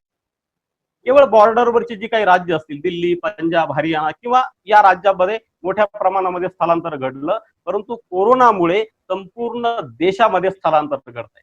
महानगर ओस पडतायत आणि खेड्यामध्ये सगळे लोक धावतायत. अर्थात खेड्यामध्ये गेल्यानंतर त्यांचे सगळे प्रश्न सुटणार आहेत असं अजिबात नाही, पण तरीही शासन म्हणून, सरकार म्हणून जर त्यांना आपण आश्वासक धीर देणार नसतो तर त्यांना त्यांच्या गावी परतण्याशिवाय दुसरा पर्याय नाही. ही एक गोष्ट आपण लक्षात घेतली पाहिजे. आता या काळानं काय केलेलं आहे तर या काळाने काही कौटुंबिक प्रश्न तयार झालेले आहेत. म्हणजे विशेषतः वार्धक्याचा प्रश्न फार कठोर या काळामध्ये पुढे आलेला आहे. मानसिक रुग्णांचा प्रश्न फार मोठ्या प्रमाणात आपल्या समोर आलेला आहे. लहान मुलांच्या भावविश्वास काय करायचं, त्यांच्यावर नेमका या काळानं कोणता आघात झालेला आहे तोही फार भयंकर असा आहे. मला असं वाटतं की या काळानं माणसाच्या वर्तन व्यवहाराला आणि त्याच्या समाज आणि संस्कृतीला एक फार मोठी कलाटणी दिलेली आहे, फार मोठी कलाटणी दिलेली आहे. आणि म्हणून एक लक्षात घ्या, खरं तर जगावर यापूर्वी अशी संकट आली नाहीत का, तर आलेली आहे. म्हणजे युद्ध झालेली आहेत, भूकंप झालेला आहे, कुठेतरी सुनामी आलेली आहे. परंतु हे एवढं मोठं संकट आहे की कुठल्याही रिश्टर स्केलला याचा मोजमाप नाही करता येणार. इतकं हे विश्वव्यापी असं संकट आहे. भारतावरही अशी संकट आलेली आहेत, महाराष्ट्रावरही हे संकट आलेलं आहे. महाराष्ट्राला तर फार मोठा युद्धाचा इतिहास आहे. खरं तर अगदी यादवांच्या काळापासून तर स्वातंत्र्यपूर्व काळातल्या अनेक घटना घडामोडींचे आपण सगळे साक्षीदार आहोत. परंतु प्रत्येक वेळी महाराष्ट्रानं या सगळ्या गोष्टींना परतवून लावलेलं आहे. परंतु या काळामध्ये महाराष्ट्राची देशामध्ये प्रतिमा मलिन झाल्याचं एक चित्र आहे.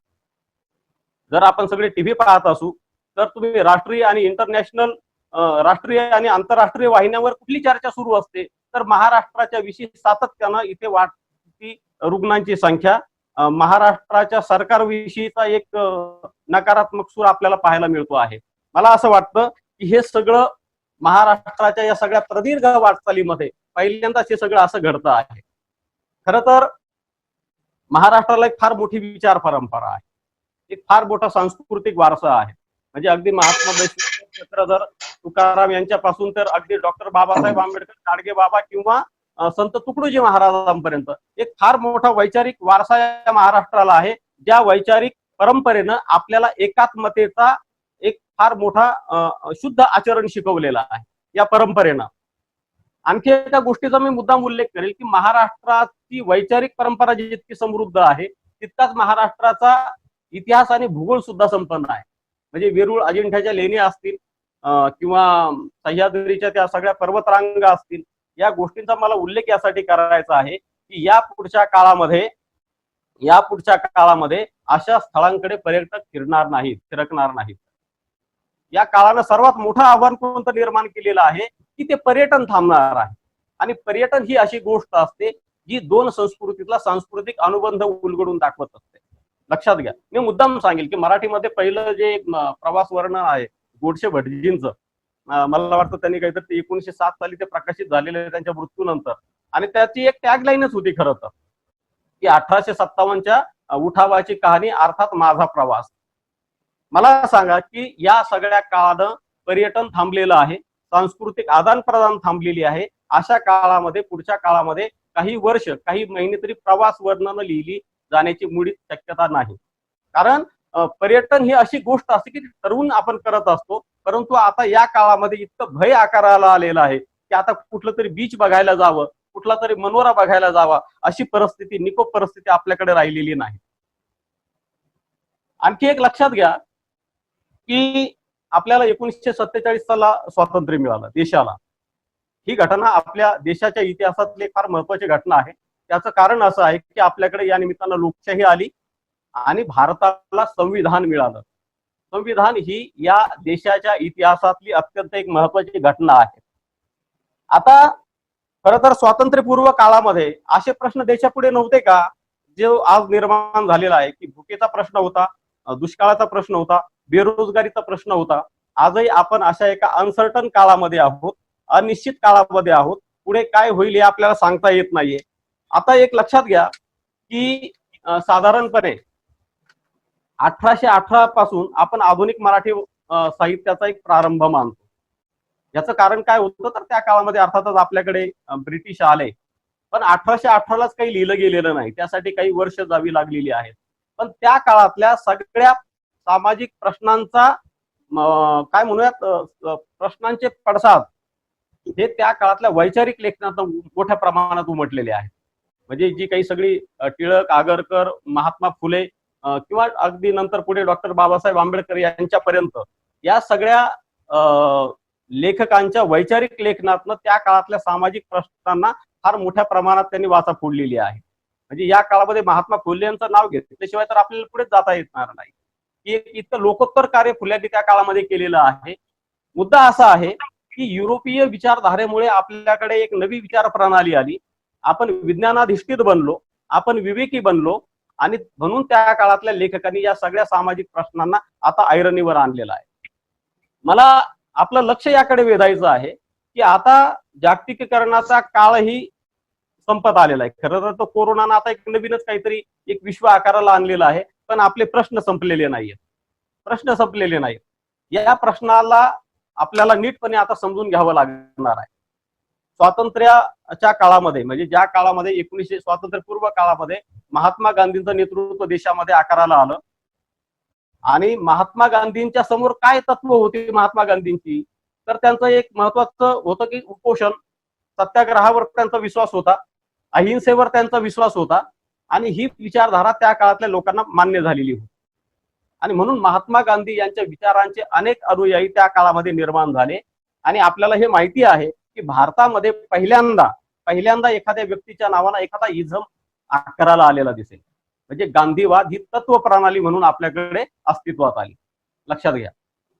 नंतर म्हणजे पुढच्या काळामध्ये मग मार्क्सवाद वगैरे अशी आपण चर्चा करायला लागलो, आंबेडकरवाद, सावरकरवाद वगैरे इझम आकाराला आले. पण पहिल्यांदा आपल्या देशामध्ये महात्मा गांधी यांची एक विचार प्रणाली म्हणून आकाराला आली, जिला आपण गांधीवाद म्हणतो. या गांधीवादाचा एक फार मोठा परिणाम हा मराठी साहित्यावर झालेला आपल्याला दिसेल.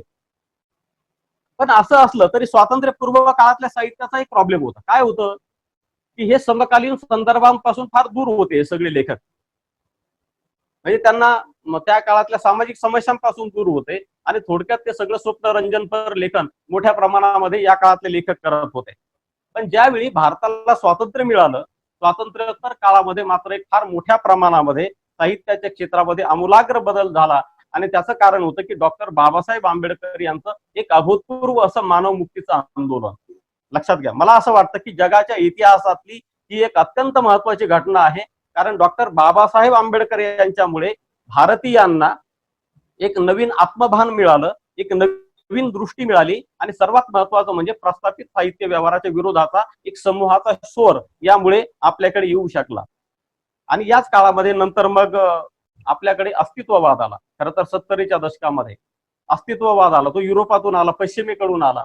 मला वाटतं की विश्राम गुप्त्यांनीच म्हटलेलं आहे की अस्तित्ववाद काही हा आपल्याकडे वाङ्मयीन फॅड म्हणून नाही आलेला. म्हणजे प्रत्येक देशामध्ये त्या देशांनी सुद्धा छळ छावण्यांच्या अनेक कहाण्या पाहिलेल्या आहेत, मृत्यूचं तांडव पाहिलेलं आहे, हिंसा पाहिलेली आहे. आपल्याही देशामध्ये यापेक्षा काही वेगळं चित्र नव्हतं. त्यामुळे अस्तित्ववाद हा आपल्याकडे सुद्धा रुजला. आणि लक्षात घ्या की अस्तित्ववादी चिंता या 21व्या शतकात सुद्धा कायम आहे. जेव्हा आपण जागतिकीकरणाचा विचार करतोय तर जागतिकीकरणानं काय केलं की अनेक संधी आपल्याला दिल्या, हे खरं आहे. पण त्याच वेळी आपली फार मोठी सांस्कृतिक कोंडी सुद्धा या काळानं केलेली आहे. म्हणजे आता बघा, कोरोनाच्या काळामध्ये मला नेहमी आता असं स्वतःला वाटतं आहे की ज्या देशीवादाबद्दल आपण बोलतो आहोत, नेटिव्हिजम बद्दल किंवा परिवर्तनवादी विचाराबद्दल बोलतो आहोत, किंवा कृषी जनसंस्कृती किंवा मेट्रोपॉलिटन सेन्सिटिव्हिटी, हे सगळे जे काही विचार आहेत ना, की ह्या सगळ्या विचारांचा एक फार मोठा संकोच कोरोनोत्तर काळामध्ये होणार आहे. लक्षात घ्या. आता हा मी मुद्दा थोडासा विस्ताराने आपल्या समोर ठेवतो की मागच्या काही दिवसामध्ये आपल्या एकूण जगण्याच्या परिप्रेक्षामध्ये कोण समोर आहे, तर पहिलं नाव आहे डॉक्टर, दुसरं नाव आहे पोलीस, आणि तिसरं नाव आहे प्रशासन किंवा एकूण जी काही यंत्रणा असते. त्याचं कारण असं आहे की या काळानं साहित्यिकांचं महत्व बाजूला ठेवलेलं आहे, तत्वज्ञानांना नाकारलेलं आहे, कलेला नाकारलेलं आहे, आणि तुम्हाला जीवदान देऊ शकणारे कोण लोक आहेत त्याच घटकाला फक्त या काळामध्ये प्राधान्य मिळतं आहे. मला स्वतःला असं वाटतं की ज्या समाजातनं साहित्य, संस्कृती, नैतिकता किंवा मूल्य या गोष्टींचा ऱ्हास होतो, त्या देशामध्ये त्याचा उत्तर कोरिया व्हायला वेळ लागत नाही. म्हणजे जो काही तो किम जोंग आहे तिथे. लक्षात घ्या की तिथे कला आणि संस्कृतीचा अभाव आहे, तत्वज्ञानाचा अभाव आहे. लोकांनी काय खावं, किती खावं हे शासन तुम्हाला ठरवून देत आहे. आजच्या काळामध्ये ते तसंच घडतंय हे आपण जरा लक्षात घेतलं पाहिजे. आता कोरोनोत्तर काळानं काय स्थित्यंतर केलेलं आहे त्याच्याविषयी बोल. आणि मग मी म्हणला की मजुरांच्या स्थलांतरामागे केवळ भूक हा एक मुद्दा नाही, तर या मजुरांना आपण सामावून घेतलेलं नाही. पण आता लेखक म्हणून या सगळ्या घटना घडामोडींना आपण कसं सामोरं जाणार आहोत. म्हणजे मला एक प्रश्न पडला की आज मी नांदेडची एक बातमी वाचली सकाळी पेपरला की मुंबईवरून एक दाम्पत्य नांदेडच्या एका खेडेगावामध्ये आलं का आणि त्यांना घरात गावामध्ये प्रवेश नाकारला गावकऱ्यांनी, आई वडिलांनी प्रवेश नाकारला आणि मग त्यांचा नाईलाज झाला. ते कुठेतरी माळरानावर गेले आणि छोटीशी झोपडी करून ते आजही राहत आहेत. त्यांच्याकडे अन्न नाही, त्यांच्याकडे काही नाही, जे काही होतं ते त्याच्यावर त्यांची गुजराण चालू आहे. आता या घटनेकडे मी लक्ष यासाठी वेधतो आहे की जेव्हा सगळा एक परिस्थिती पूर्ववत होणारच आहे, नाही असं नाही, तेव्हा या जोडप्याच्या मनामध्ये आपल्या आई वडिलांविषयी किंवा गावाविषयी नेमकी कोणती आस्था असणार आहे. मला वाटतं की याला सगळं मनोविश्लेषणाच्या पातळीवर आता समजून घ्यावं लागणार आहे. नात्यांचं पुनर्वाचन करायला लावलेलं आहे या काळाने, हे लक्षात घ्या. या काळामध्ये म्हणजे आपल्याकडे तर एक जातीय उतरंड आधीपासून होती, श्रेष्ठ कनिष्ठ हे सगळं झालेलं आहे. पण या काळामध्ये कोरोनाच्या काळामध्ये एक नवी अस्पृश्यता सुद्धा आकाराला येणार आहे. एक नवी अस्पृश्यता आकाराला येणार आहे. जातीय टार्गेट केले जात आहेत आपल्याकडे. विशिष्ट समूहामुळे हा कोरोना पसरतो आहे, विशिष्ट समूहामुळे तो स्प्रेड होतो आहे असं सांगणं हे सुद्धा अत्यंत धोक्याचं आहे. आणि याच्यामुळे एकूणच या पुढच्या काळामध्ये आपला सामाजिक सलोखा बिघडण्याची शक्यता आहे, लक्षात घ्या. आणि जर हा सामाजिक सलोखा बिघडला तर मला असं वाटतं की स्थानिक पातळीवर कौटुंबिक स्तरावर छोटी छोटी युद्ध तयार व्हायला, युद्ध आकाराला येऊ शकतात. एक निरीक्षण आणखी मी नोंदवतो, कदाचित आपले ते लक्षात आलेलं असेल. सध्या राजकीय सत्तेपेक्षा प्रशासकीय सत्ता ही अधिक प्रबळ झालेली. म्हणजे तुमचे लोकप्रतिनिधी सध्या चर्चेत नाही आहेत. कोण चर्चेत आहे? तुमच्या जिल्ह्याचे जिल्हाधिकारी, तुमचे एसपी, तुमचे तहसीलदार किंवा तुमच्या आजूबाजूचे कोण अधिकारी असतील ते. आता हे फार असंच जर चाललं तर लोकप्रतिनिधी आणि प्रशासकीय यंत्रणा यांच्यामध्ये सुद्धा फार मोठा संघर्ष निर्माण होण्याची शक्यता नाकारता येत नाही, लक्षात घ्या. आणि जर तसं झालं तर त्याचा एक थेट परिणाम हा गोरगरिबांवर होऊ शकतो, कारण अनेक निर्णय यामुळे अडकले जाऊ शकतात. आणखी एक गोष्ट मी तुमच्या समोर ठेवतो की या काळामुळे म्हणजे श्रीमंत गरीब हा भेद आपल्याकडे आहेच आहे, परंतु मालक आणि मजूर यांच्यामध्ये सुद्धा एक फार मोठा संघर्ष उभा राहण्याची शक्यता आहे. मालक आणि मजुरांचा संघर्ष मोठा उभा राहण्याची शक्यता आहे. म्हणजे 70च्या दशकामध्ये आपण अमिताभ बच्चनचे जे सिनेमा पाहत होतो ना, कुली वगैरे, भांडवलदारांच्या विरुद्ध शोषक वर्ग ज्या पद्धतीनं लढतो आहे तसं काहीतरी आकाराला येऊ शकेल. आणि आज मला वाटतं कुणीतरी फेसबुकवर एक पोस्ट लिहिली की भविष्यामध्ये गावोगावी परतलेले हे सगळे लोक त्यांच्या उदरनिर्वाहाची साधनं जर त्यांना नीट मिळाली नाहीत, जर त्यांना आपण आपल्या एकूण समाज जीवनामध्ये नीट सामावून घेऊ शकलो नाही तर गुन्हेगारी वाढण्याची सुद्धा शक्यता नाकारता येत नाही. कारण शेवटी असं आहे की प्रत्येकाला जगायचं आहे, प्रत्येकाला जगायचं आहे, कुणालाही मरायचं नाही. आणि जगण्यासाठी मग वाटेल ते करण्याची मनोवृत्ती जर आकाराला आली तर हे सुद्धा फार डेंजर गोष्ट आहे असं मला वाटतं. यामुळे एक सामाजिक सलोखा धोक्यात येऊ शकतो. अगदी परवा पंतप्रधान मोदींनी आपल्याशी संवाद साधला आणि त्यावेळी त्यांनी एक शब्द प्रयोग आपल्याशी केला, म्हणजे तो शब्द होता आत्मनिर्भर. या शब्दाविषयी सोशल मीडियामध्ये मोठ्या प्रमाणात खिल्ली उडवली गेली वगैरे, तो भाग वेगळा. मला असं वाटतं की तो मुद्दा नीट अर्थाने आपण समजून घेऊ. विठ्ठल सर 8 मिनिटं. हो सर, ओके. तर तो मुद्दा जरा आपण नीट समजून घेऊया की आत्मनिर्भर व्हा याचा अर्थ मी माझ्यापुरता असा घेतो आहे. आणि त्यांनी त्यांच्या विवेचनामध्ये तो मुद्दा मांडलेला होता की त्यांनी असं म्हटलेलं आहे की आता तुम्हाला स्थानिक गोष्टींना प्राधान्य द्यावं लागणार आहे. म्हणजे आपण जे काही अन्य देशांकडून सगळं घेतो आहोत, जे तुमच्याकडे आहे त्याचा वापर करा. लोकल गोष्टींना तुम्ही ब्रँड बनवा. थोडक्यात काय तर पुढच्या काळामध्ये आपल्याला काटकसरीनं जगावं लागणार आहे. आपले जे काही स्थानिक ब्रँड आहेत त्यांना मान्यता द्यावी लागणार आहे. आणि ह्या सगळ्या गोष्टी आपल्याला आता नीट समजून घ्याव्या लागतील. लेखक म्हणून किंवा एक संवेदनशील माणूस म्हणून मी या काळाकडे कसं बघतो, अगदी परवा म्हणजे आमच्याकडे थोडीशी शिथिलता आहे म्हणून मी थोडंसं बाहेर फिरायला गेलो. एक दृश्य असं दिसलं मला जानेवारीमध्ये एक माठ विक्रेता आमच्या जवळ इथे त्याचं दुकान लावून बसलेला आहे. 200-300 माठ किंवा तत्सम मातीच्या वस्तू घेऊन तो बसलेला आहे. जानेवारी पासून त्याच्याकडनं एकही माठ विकला गेलेला नाही. आता पावसाळा तोंडावर आहे, माठ विकले जाण्याची अजिबात शक्यता नाही. तो छोटासा एक उद्योजक आहे किंवा तो एक छोटासा काय म्हणूयात त्याला व्यावसायिक आहे. अशा व्यावसायिकांचे हजार प्रश्न या देशामध्ये तयार होणार आहेत. म्हणजे मला असं वाटतं की रारम बोराडेंची पाचोळा कादंबरी तुम्ही वाचली असेल की त्यांनी त्या काळातलं एका शिंप्याचं सगळं ते जगणं वेगळ्या वेगळ्या अंगानं मांडलेलं होतं. परंतु असे अनेक लोक आहेत, छोटे लोक आहेत की ज्यांच्या हातातली साधनच या काळानं काढून टाकलेली आहे, साधनच काढून टाकलेली आहे. तर मला असं वाटतं की या सगळ्या लोकांचे प्रश्न आपण आता कसं समजून घेणार.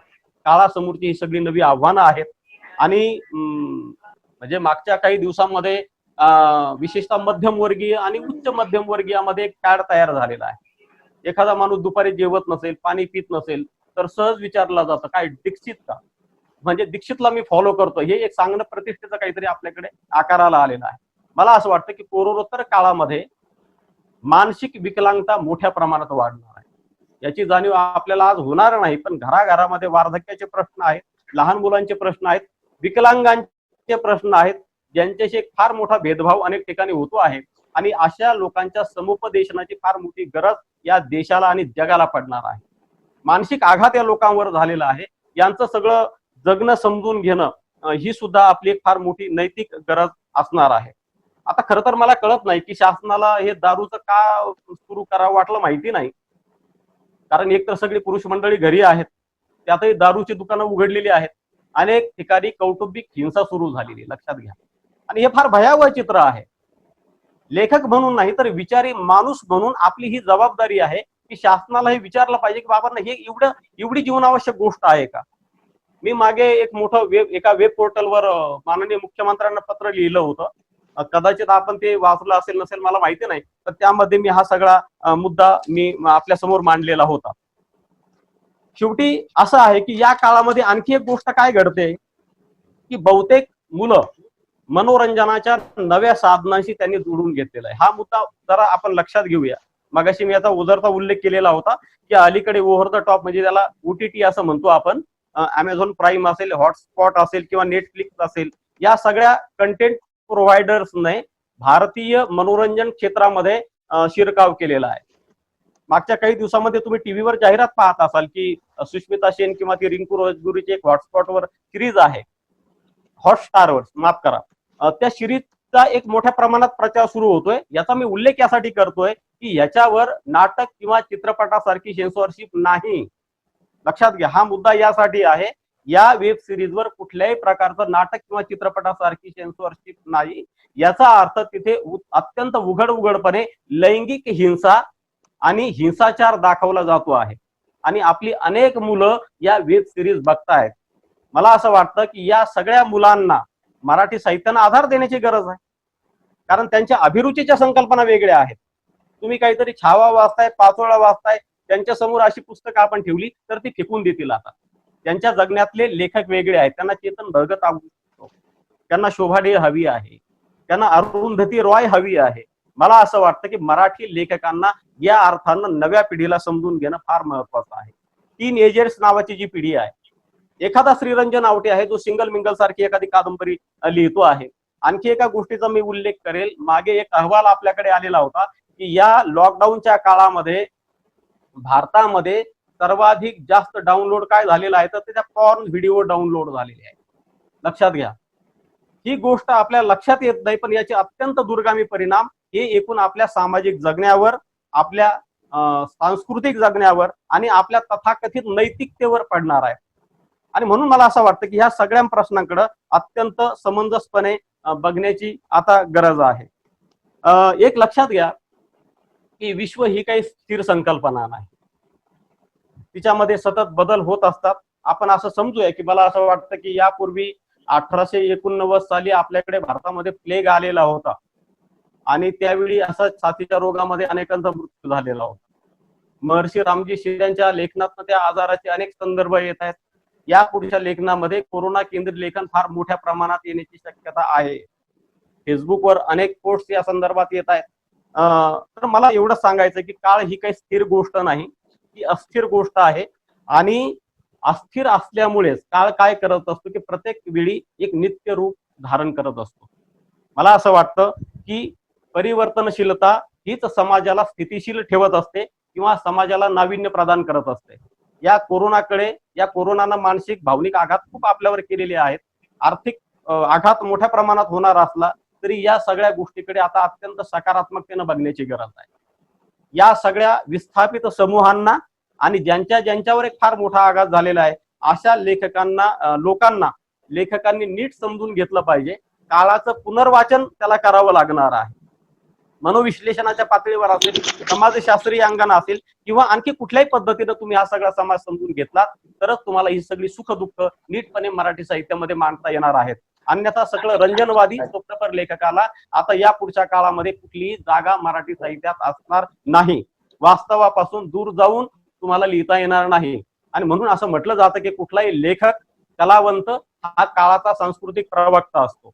हे प्रवक्ते पण एक अत्यंत संवेदनशील माणूस म्हणून आपण सर्वांनी नीट निभावण्याची गरज आहे असं मला वाटतं. तर मला वाटतंय की खरं तर बोलण्यासारखे खूप मुद्दे आहेत, परंतु वेळ या ठिकाणी संपते आहे. तर आपण सर्वांनी मला या ठिकाणी शांतपणे ऐकून घेतलं. याबद्दल या चर्चासत्राचे संयोजक आणि आपण सर्वांच्या विषयीची मनापासून कृतज्ञता मी व्यक्त करतो आणि या ठिकाणी थांबतो. धन्यवाद. सर, अतिशय अभ्यासपूर्ण माहिती सरांनी दिलेली आहे आणि प्रभावी आणि गंभीर विवेचन यामधून झालेलं आहे. मला वाटतं ही सर्व मराठीच्या अभ्यासकांसाठी नवीन पर्वणी होती. पी. विठ्ठल सरांनी या ठिकाणी येऊन आम्हाला वेळ दिला आणि आपलं विवेचन सादर केलं. त्याबद्दल मी श्री पंढरीनाथ महाविद्यालय नरखेड व नगर परिषद शिवाजी महाविद्यालय मोवाड यातर्फे यांचं मनस्वी आभार मानतोय.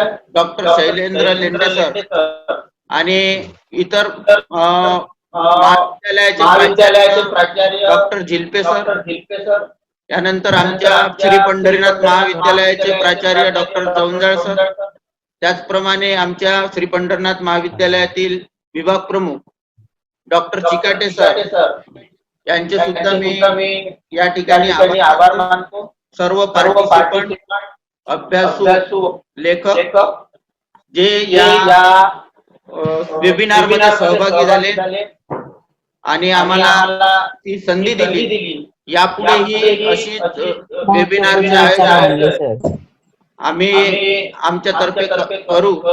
आपण जे सहकार्य केले त्याबद्दल सर्वांचे धन्यवाद. आणि पुन्हा मी इथे वक्त्यांचा आभार